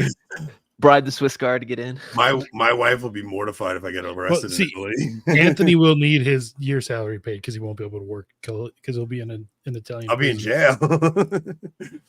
The Lofton video that would come out of that would be just too glorious to watch. This rad trad Anthony Abate just desecrated the Vatican. But it would be great for the channel. You know how I say no? You know, I'm usually the voice of reason saying no, don't do this. No, we can't do that. Rob, it would be great for the channel. No, I'm saying you definitely need to do this. Yeah, I think so. This would be, I mean, we'd be legends if I cut down that tree. You would be a legend. Oh, brother. Yeah, no, I think that even most women who, like, in the polls say things like, oh, we want women priests, I think most of them just say it because it's a trendy thing to say and because they're not really well formed, or it's because other women say it. A lot of it, yeah, each person's different, but a lot of it comes down to just like other women have said, hey, this would be a good idea, or lack of catechesis. I bet you 99.9% of those women who vote yes in those polls that we should have women priests don't even want to become a priest. Yeah, like there's I forgot who said it. There's 3 different people who are called to the priesthood. Some are called by God. Yeah. Some are called by themselves, and some are called by Satan. Exactly. Right? And no woman has ever been called to the priesthood. So you're either calling yourself because you're an activist, or Satan's calling you to it to distort the Catholic faith. It's, but I really think that even like I'm a man, I have no desire to. I don't feel less than because I'm just a lady. I actually think it's beautiful that we hold priests up and expect more of them. There are spiritual fathers, and I think we need to get back to seeing them as spiritual fathers. I think they need to act like spiritual fathers. Yeah, exactly. They can't just be like, oh, wow, you murdered someone. 3 Hail Marys. Have a good day, son. Yeah. I shot Father Isaac a text today. He didn't respond. I sent him the clip of us where you said you wanted to have him come on about Father Alphonsus. Yeah, that would be sick. So he hasn't responded yet, but we're going to see if we can get Father Isaac back on. Maybe we'll talk about St. Alphonsus. St. Alphonsus' real feast day is tomorrow, by the way, everyone. In the Western Hemisphere, it's tomorrow. It's not today. It's not today. We're not going to be cringe. We're not going to be cringe. It's tomorrow. I love how you're speaking more and more like Trump. It's what happens. It's what happens, bro. This is a fair point too. Yeah, a lot of men don't go to church anymore. Like a lot of these parishes are just run by women now. They're just, and so I don't think that the women are uncomfortable. I think the men are uncomfortable. There was this period in time after the council where husbands and men just were derelict in their duties and allowed their wives to be the spiritual fathers in their homes. Like, you talk about gender dysphoria, the men in that period, like, I know I always give women a lot of grief, but I think also they more or less were told they weren't wanted anymore. I don't know. Maybe that was the case, but I know I grew up in a home where my mother was the one, and I think it was looked at like religion was a feminine thing. It was a weak thing. Mm-hmm. And men were like, just leave that to the women. You baptize the kid, you do that. And I think men dropped the ball so bad in that period of time, because I think that's why we're in the scenario we're in now. So I know I give women a lot of crap on here, but I really like the amount of damage men have done by just allowing the serpent to talk to Eve. I mean, that's really what happened. We allowed the serpent to talk to Eve. 1,000%. Yeah. we dropped the ball and we allowed our wives to take our, I mean, we left our role to women. I mean, you talk about feminism, talk about gender dysphoria. Men dropped the ball and just said, hey ladies, you are going to do this job now. How does that compare though to the damage caused by letting them try to park? Fair point. I think that the reason why is because the nature of religion, like the whole concept of religion, has changed. We've seen in America, I think a lot of it's influenced by like evangelicalism, but it's made religion into this sentimentalized feeling where we're basically chasing after consolations, as opposed to when you look at true Catholic ascetical theology, it's we're crucifying our flesh daily. It's a war against the flesh. It's a war against Satan. We're going up the hill with Christ helping us, right up to the mountain of the Lord. And it's going to be a painful route, but you're going to make it. It's the verse where our Lord says that the kingdom of heaven, you enter in by violence and the violence take it by force, meaning it takes a lot of, even physical exertion. Plus penances. It's like the whole concept of, as we talked about on Locals the other night, of just like severe penances, just completely gutted. And so it's understandable that religion became for the grandmas or for the women, the sentimentalized thing to make them feel better. So, well, I just want to highlight this. Sorry. I think in a way, Joseph is right here. So you blame men because women won't be held accountable. So I've been trying to show my wife how exceptional she is lately by highlighting how awful the average woman is, because there are exceptional women out there. And when I talk about women, I'm not talking about every woman. I'm talking about the awful women out there. And you got, none of you guys watch Alone, right? Yeah, I do. So it's been a while, but yeah. Yeah, the new season of Alone, there's a woman that's still in the game, and she talked about her upbringing. And she said, my mom was an alcoholic, and then my mom went to AA and she recovered. And I saw this beautiful change in my mother, and she almost became like a new person. And then when I turned 17, she turned to me and she said, I'm done being a mother. I need to go do me now, and I need to take care of myself now. And she told her daughter, you're on your own. I need to go be me now. And I just looked at my wife and I said, Nicole, so demonic. Yeah. Look, for any of the ladies that watch our show, I don't think you understand the temptation toward narcissism that you have to fight. There's this very big temptation to, like, there are so many narcissistic women out there. There's another show me and my wife are watching where the wife, she's married to a guy and she has a kid, and and it takes place in the 60s. When the revolution is going on, and she just up and abandons the family because she needs to go work on herself. And I think to the women that stand by their family no matter what, to the women who are good wives, I don't think you realize how exceptional you are, because there are so many. And look, there are a lot of awful men out there too, right? Yeah, but that's not even that crazy to say. The Hallmark Channel, like every bit of propaganda we are fed. Nick, you've spoken about this on this show. Like if a man leaves his family, he'll still be called a piece of garbage. If a woman leaves her family, she'll get told, "You go, girl. You go do you." It's this weird, toxic message that women are being fed all the time. And to you ladies that don't fall for that message, man, you guys are really good women. Yeah, God bless you. I just wanted to answer this real quick since he gave us $10. 1,000%. To your point, Anthony, it reminds me, everyone go do this experiment. Every single person go try this experiment. Go to your Google search engine and type in, "My husband is angry at me." The first result you will see pull up is like one of those national hotlines for abuse victims. If you then go into your Google search engine and type in, "My wife is angry at me," the top result is how to make your wife feel better. Yeah. Help is available. So now do the opposite.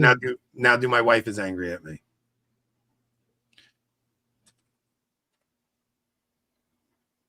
Oh, have they changed it? Have they changed it? That's pretty good.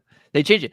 There was for a really long time, nothing would come up for men. It's like whenever you also go and check out how many abuse centers there are for men, like per minute receiving abuse. It's What like to one or do two if my minutes. wife is angry at me? What to do if your wife is always mad at you? Why is my wife always mad at me? Hold on, let me put husband back in here. Angry at me for entertaining my ex. Like it looks you women guys are slow. looks like You guys women are My husband is- rightfully angry at women. My husband is always angry at me. Islam, the second to last one. Oh yeah, It's quite telling. Quite telling. because you're not a goat, and that's what he really wants. the most peaceful religion out there, right? the man, I tell you, I think about how. Oh, I told you to remind me about this too. Me and my wife, about a decade ago, were in a very tough spot, and we were fighting constantly. Like it was like being in each other's presence just annoyed. We just annoyed each other. We couldn't stand each other. We were at a very low point in our marriage. At this point in my marriage, like I went and stayed with my mom for a couple of weeks just because we were going to kill each other. Like it just got to a point where it was like, all right, we got to just get away from each other for a couple of weeks and just calm down. So we go to couples therapy. And the reason I thought of this is because my son texted me this picture yesterday. I'm going to send it to you, Rob. Hang on. My son sent me this picture yesterday, and it reminded me of, it's a TikTok. All right, so I'm going to have to send this to you, Rob. Hang on. Okay. Hang on. How do I send the TikTok? I don't really use TikTok. Remember what we talked about? Like I got it. What's that? I got it. Technologically. So true. I think you got send a TikTok through a spy balloon. So let's play this TikTok real quick. I just sent it, and then I'll tell you my little couples therapy story. It's pretty funny. Honestly, picturing you at couples therapy, I can just mentally picture you like you dying inside. I'm gonna tell you some of the things we were fighting about, and you're gonna die. Like, all right, so.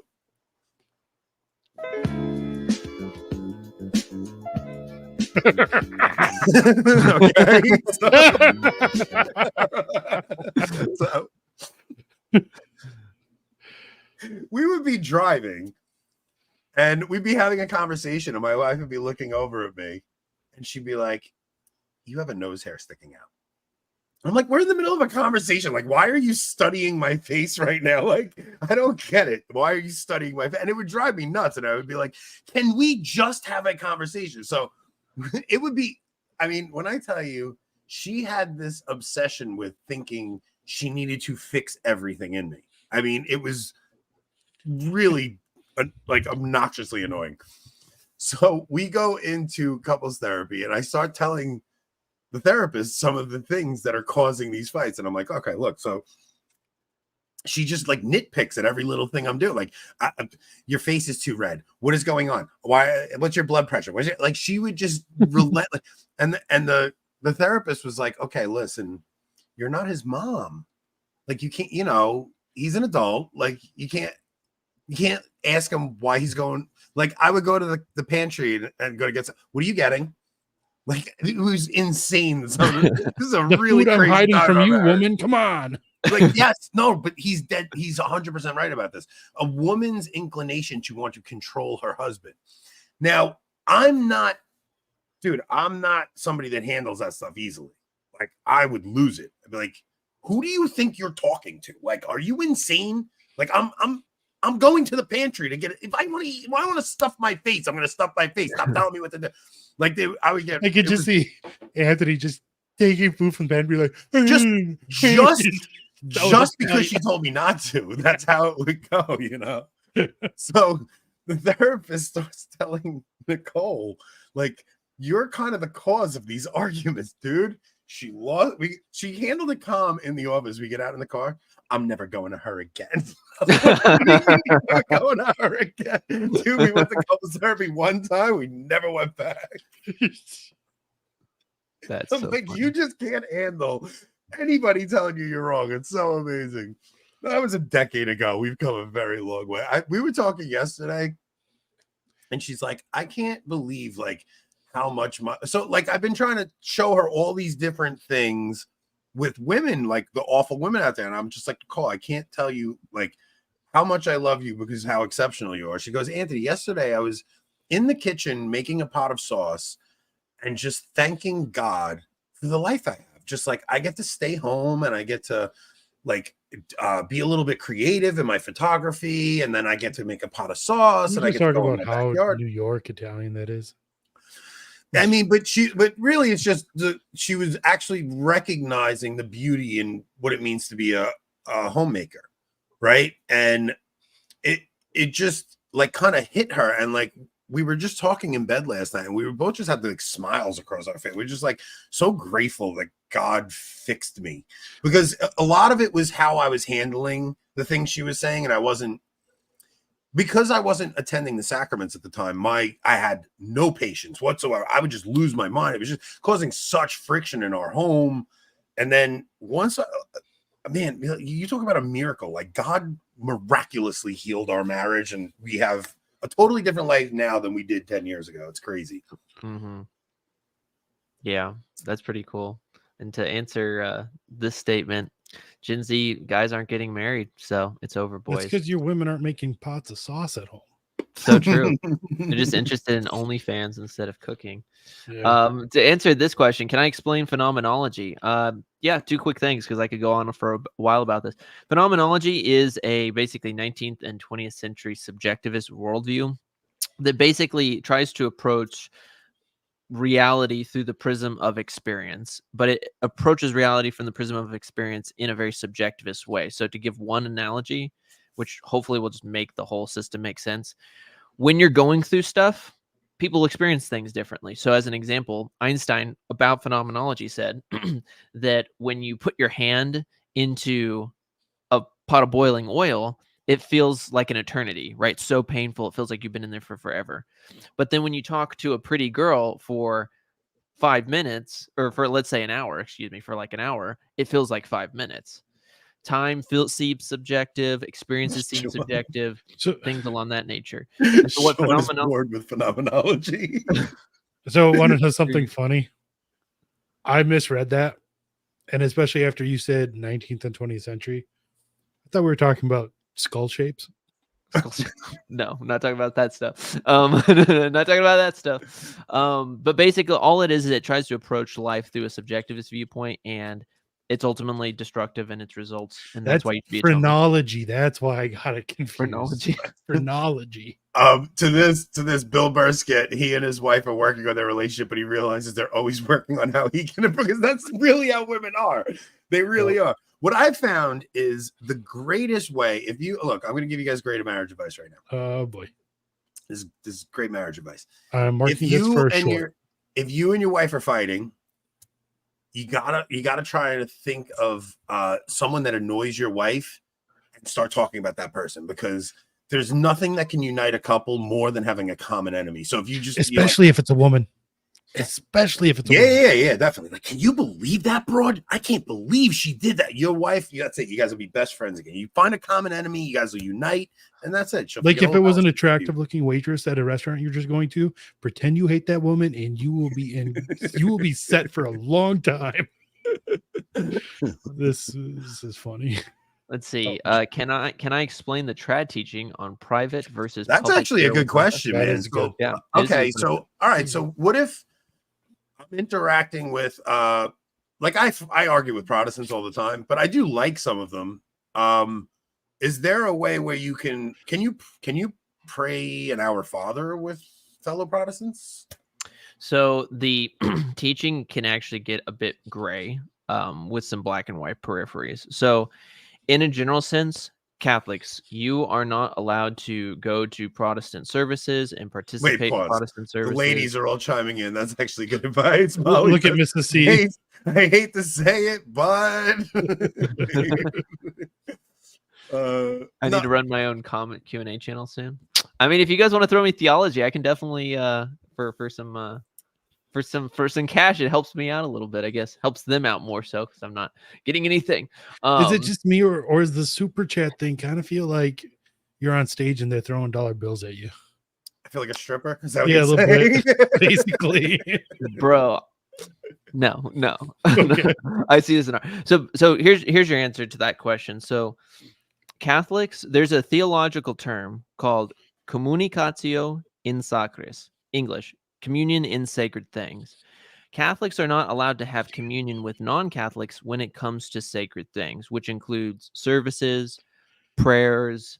It can even be building churches and things along that nature. So Catholics are not allowed to participate in services of non-Catholics. They are allowed to go and witness something as an act of charity, if, of course, it doesn't cause scandal to their fellow Catholics. When it comes to just prayer in general, if that individual is desiring to become Catholic or they're repenting of sins or something along that nature, it is definitely licit to pray with them, but you need to be in tandem explaining to them the truth of the Catholic faith. Hey. If it's just praying in a general sense, no. Okay, so this is interesting because anytime I eat with like my in-laws and stuff, I always say grace. Yeah, Because like first what about off- like at Thanksgiving, stuff like that? well, I always lead the prayer because their Mhm. prayer, like, Lord Jesus, like we thank Father you, Lord. God. It's just so like I'm just like, guys, bless us, oh Lord. And these like there's something so awesome about being Catholic that we have these very specific prayers for these very specific occasions, so you don't have to improv a prayer. Where they would call that vain repetition, we would call that no. This is actually a beautiful thing that you just it's very easy. You just go into it, you have a prayer for each occasion. You know how Iggy showed off his progress at speech therapy today? How? Recited the Hail Mary. Hey, Did he really? Yeah. His speech therapist is Catholic, so he wasn't praying with a Protestant. It actually would be awesome if he was, though, praying the Hail Mary with a Protestant. Has he had since getting the thing on his tongue cut, has he had significant difference, or yeah, he's getting a lot better. It's like the best thing in the world. Like he'll come up and he'll say, and I'll be able to understand him when he says, "You're the best dad in the world." Oh man. I mean, it's just like, oh gosh, kid, what do you want? I will literally give you anything right now. Gen Z boys will never be able to hear that. It's over. It's so over. This is an interesting point. So Nick, Nick is telling us we can't pray with Protestants while Francis is praying with Buddhists. Exactly. We're not allowed to pray with with anybody outside of the faith. So yeah, anyway, I don't think you were finished yet, Nick. So were you? Well, it actually leads into this question. So thank you, Lord of the Rings 25. Appreciate it. So you are allowed to pray with non-Catholics in certain contexts, but it would be, for instance, like in this case, if there's a non-Catholic family member who's interested in becoming Catholic, they're repentant of sin in some form or fashion, that can be, but it has to be coupled with you pointing to them the truth of the Catholic faith. It cannot just be, I'm just going to randomly pray with people, we're all good to go.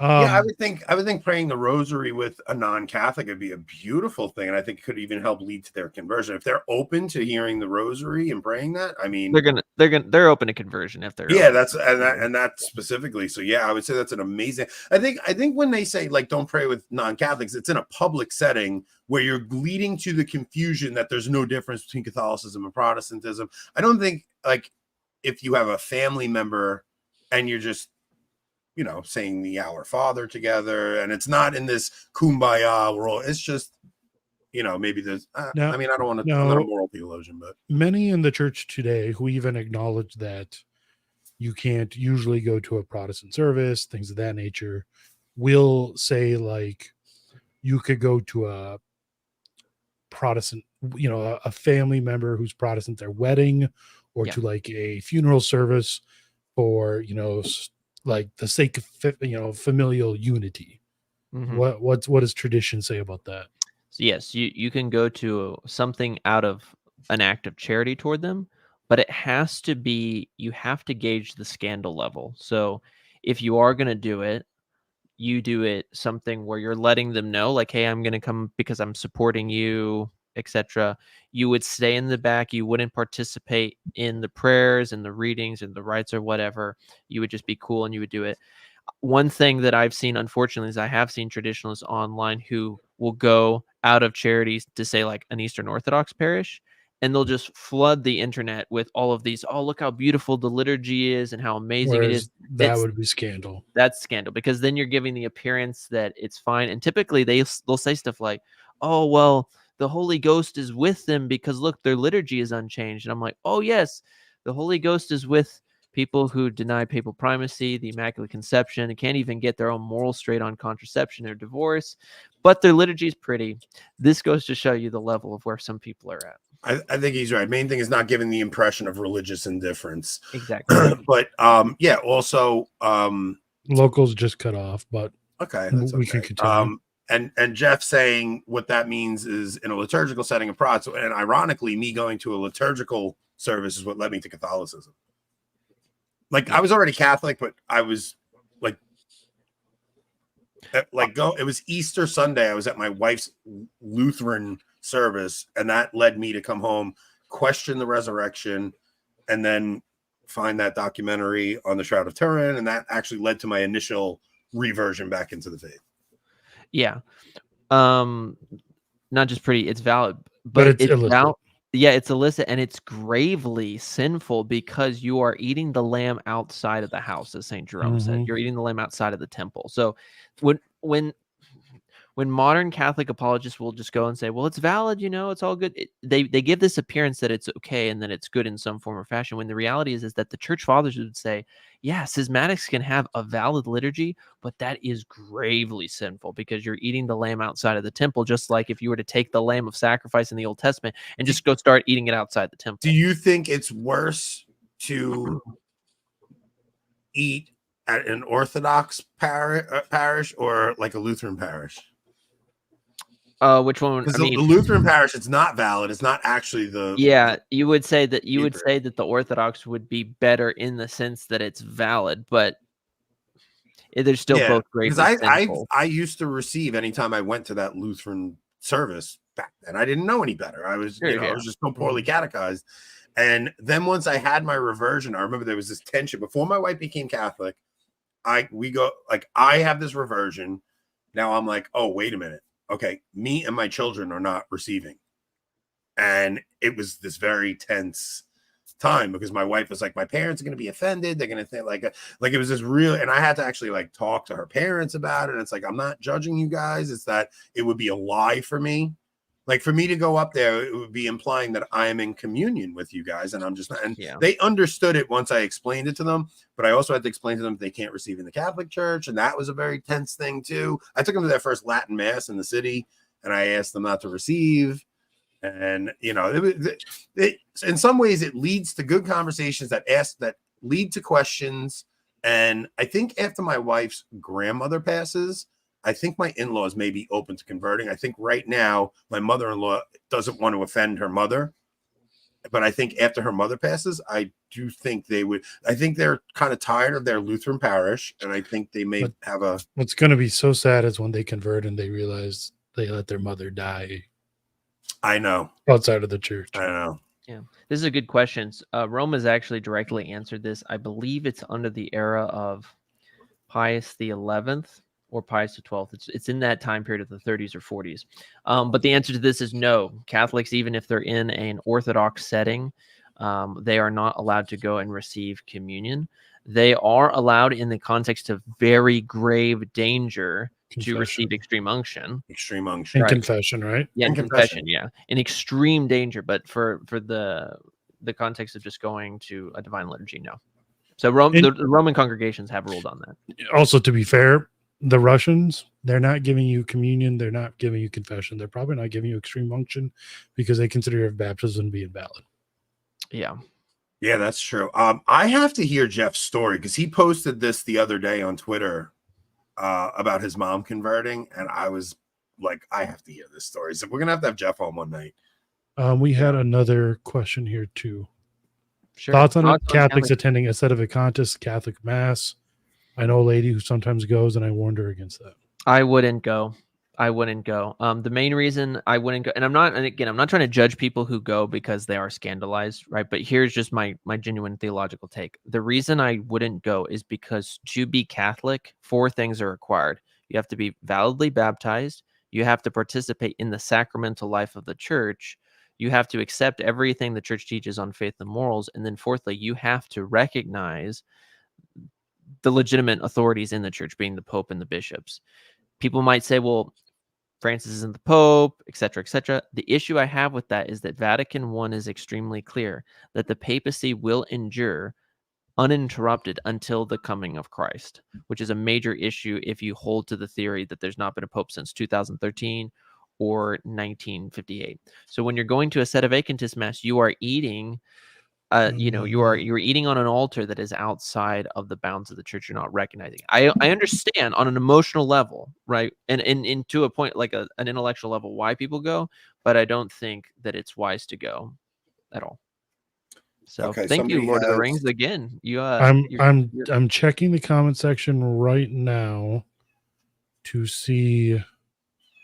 try to find that. Give me a second. I imagine he means like the actual comment. Yeah, of the this. actual comment. I don't know if I can see the. No, you can. You got to get out of the. Rob threw himself out of the stream. R.I.P. Rob. Out of the. Let me see. Okay. There you are. No, that's live chat.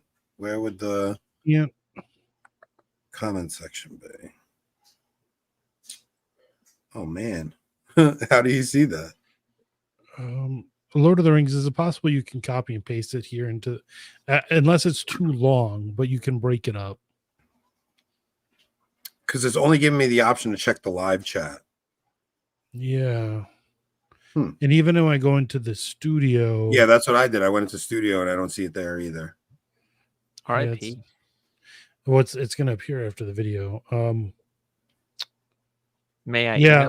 Lord of the Rings. Email it to team@avoidingbabylon.com. Team@avoidingbabylon.com. Man, so I was just gonna say something. Something that popped into my head. What the heck was it? What were we talking about? We were talking about Sedevacantism and Sedevacant. Oh, I was watching Ruslan KD's a Protestant, and he went over Mel Gibson's comments about the Olympics. And he starts reading it, and all of a sudden he gets to the part where Mel Gibson is like, and you know our false pope and all this stuff, and Ruslan's like, whoa, what the heck is going on here?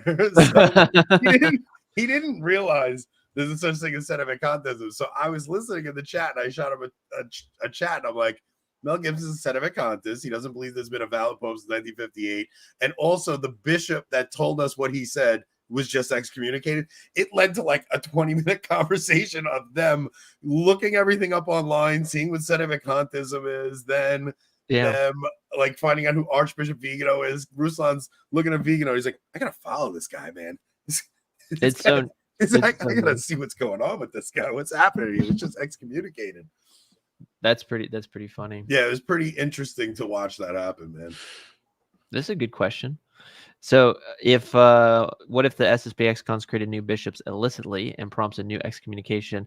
Will it be Lefebvre 2.0? I honestly don't believe, Sam, that there is going to be an excommunication. I do genuinely think that I'll tell you guys this. I can't say a ton. I know a lot of background information, but I can tell you there's some serious talks going on right now with Rome. Between Rome and the society. And they may actually give them valid bishops. Well, it will illicit bishops, because they have valid bishops. Valid anyways, but yeah. I mean, illicit, yeah. And Rome's gonna. There's a 95% chance Rome is just gonna say yes. Why? Because it's political. I think Rome is trying to corral us into these fraternities anyway. So I do think there's probably a good chance of that. I think they want to get rid of the diocesan Latin Mass, and they wanted to just be with the fraternity, the society. They want to corral us in. Yeah, part of it could be that. Part of it's also just like I think for so many of them, it was just such a off the wall situation that they don't care. Let's see. Nick, can you explain the SSPX relationship to the church? Before we get to the SSPX, I do have the question that was emailed. Okay. Because we know SSPX can get off the rails. So let's make sure. Okay. So we'll get back to you, Melanie. Don't worry. We'll get back to you. I don't know how hard this is for you guys to read, so I'm just going to read it. 1, can you address the church's historical teachings on Catholics attending non-Catholic funerals and weddings of pagans, apostates, or heretics. Some who Gotten state we different answers should. from various priests. However, the most common is that faithful can attend but not participate. So okay, and then some who state we should not attend. Quote Pope Pius IX's encyclical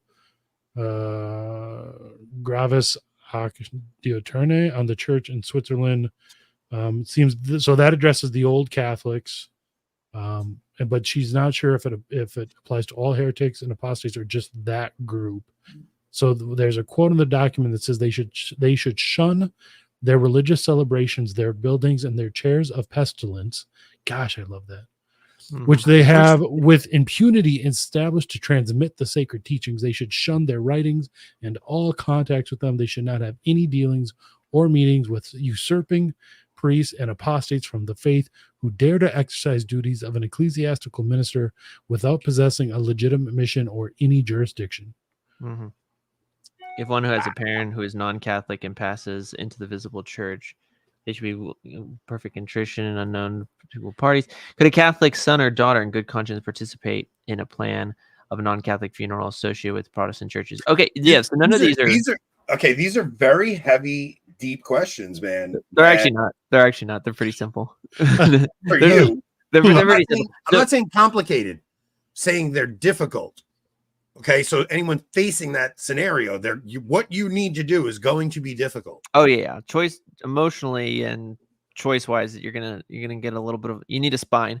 So to answer, we kind of already addressed question 1. So you are allowed to attend as an act of charity, non-Catholic funerals, weddings, etc.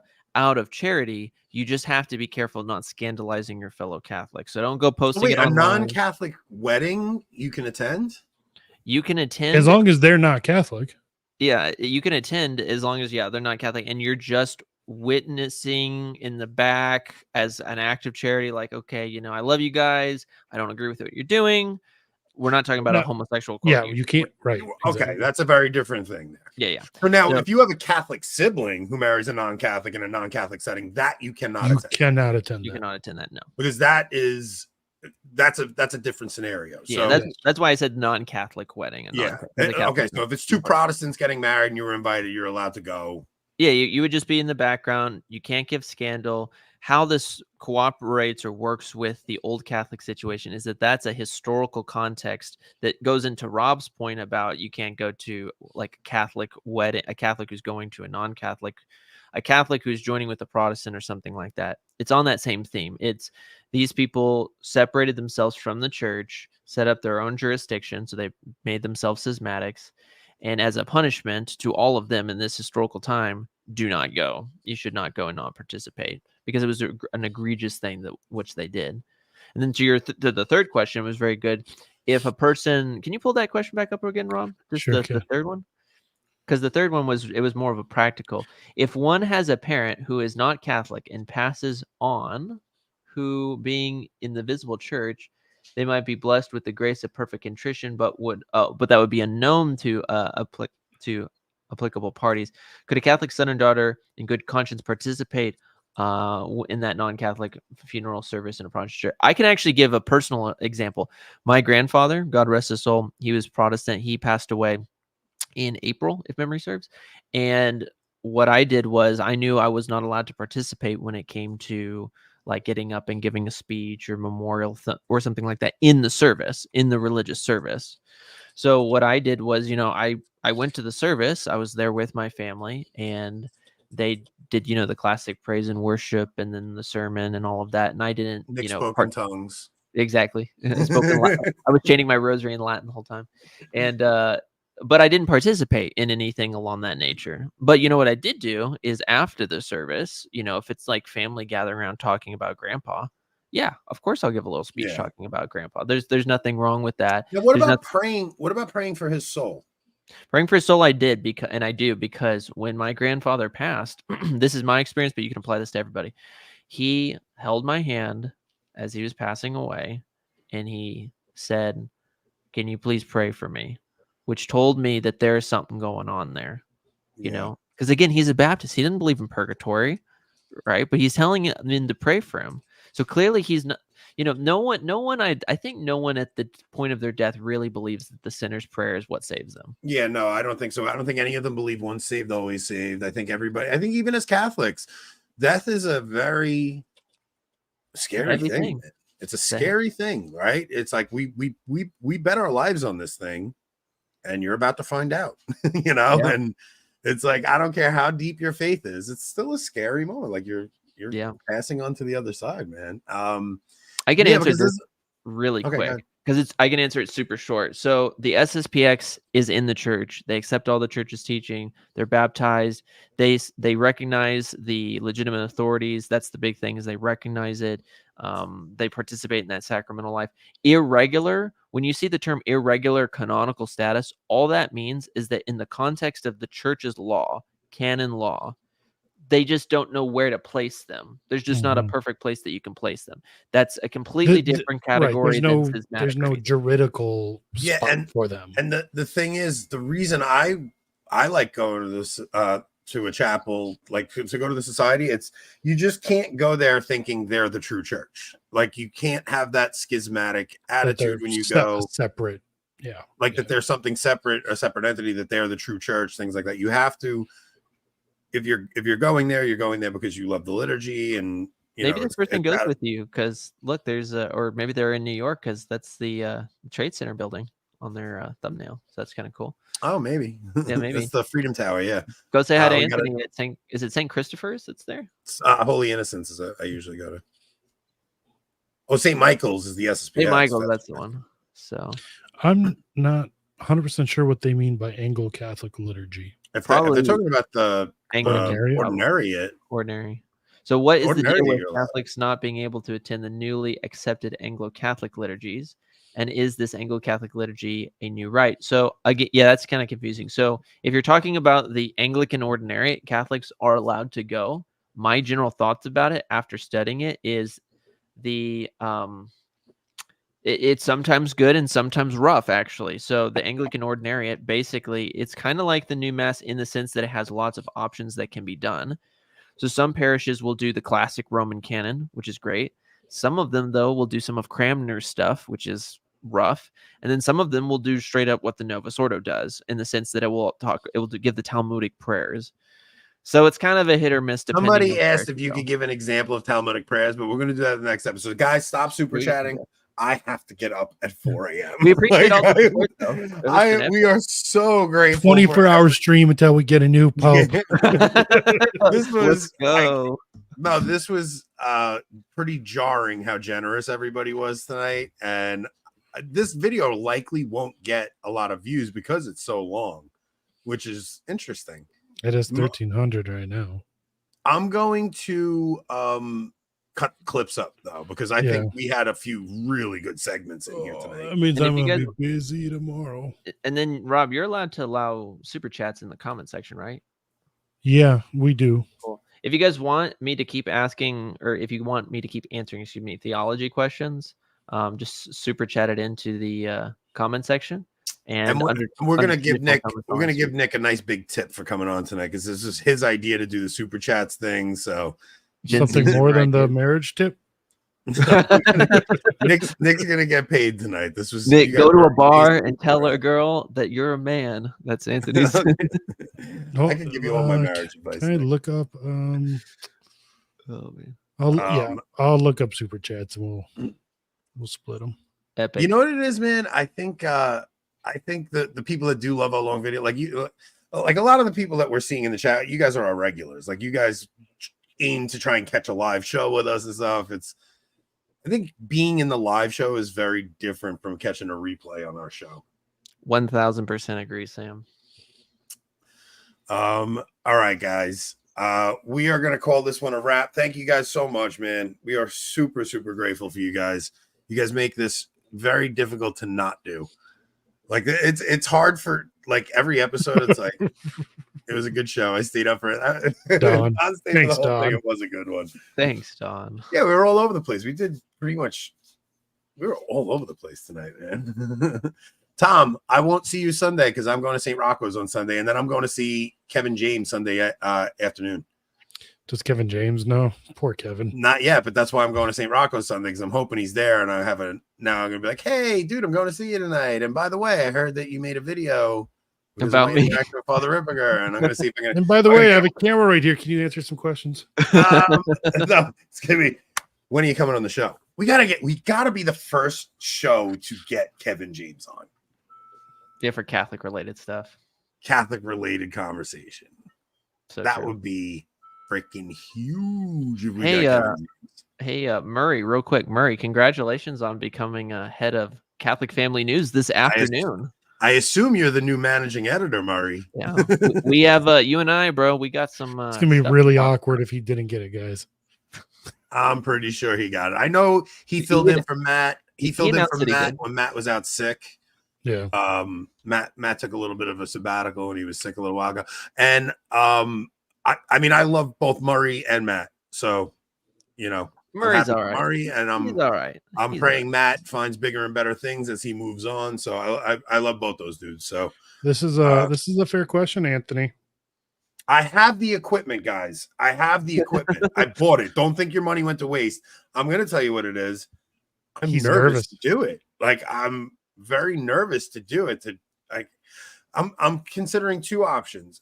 It's either going to be trivia, just go up and ask trivia questions, because I think that'll be funny.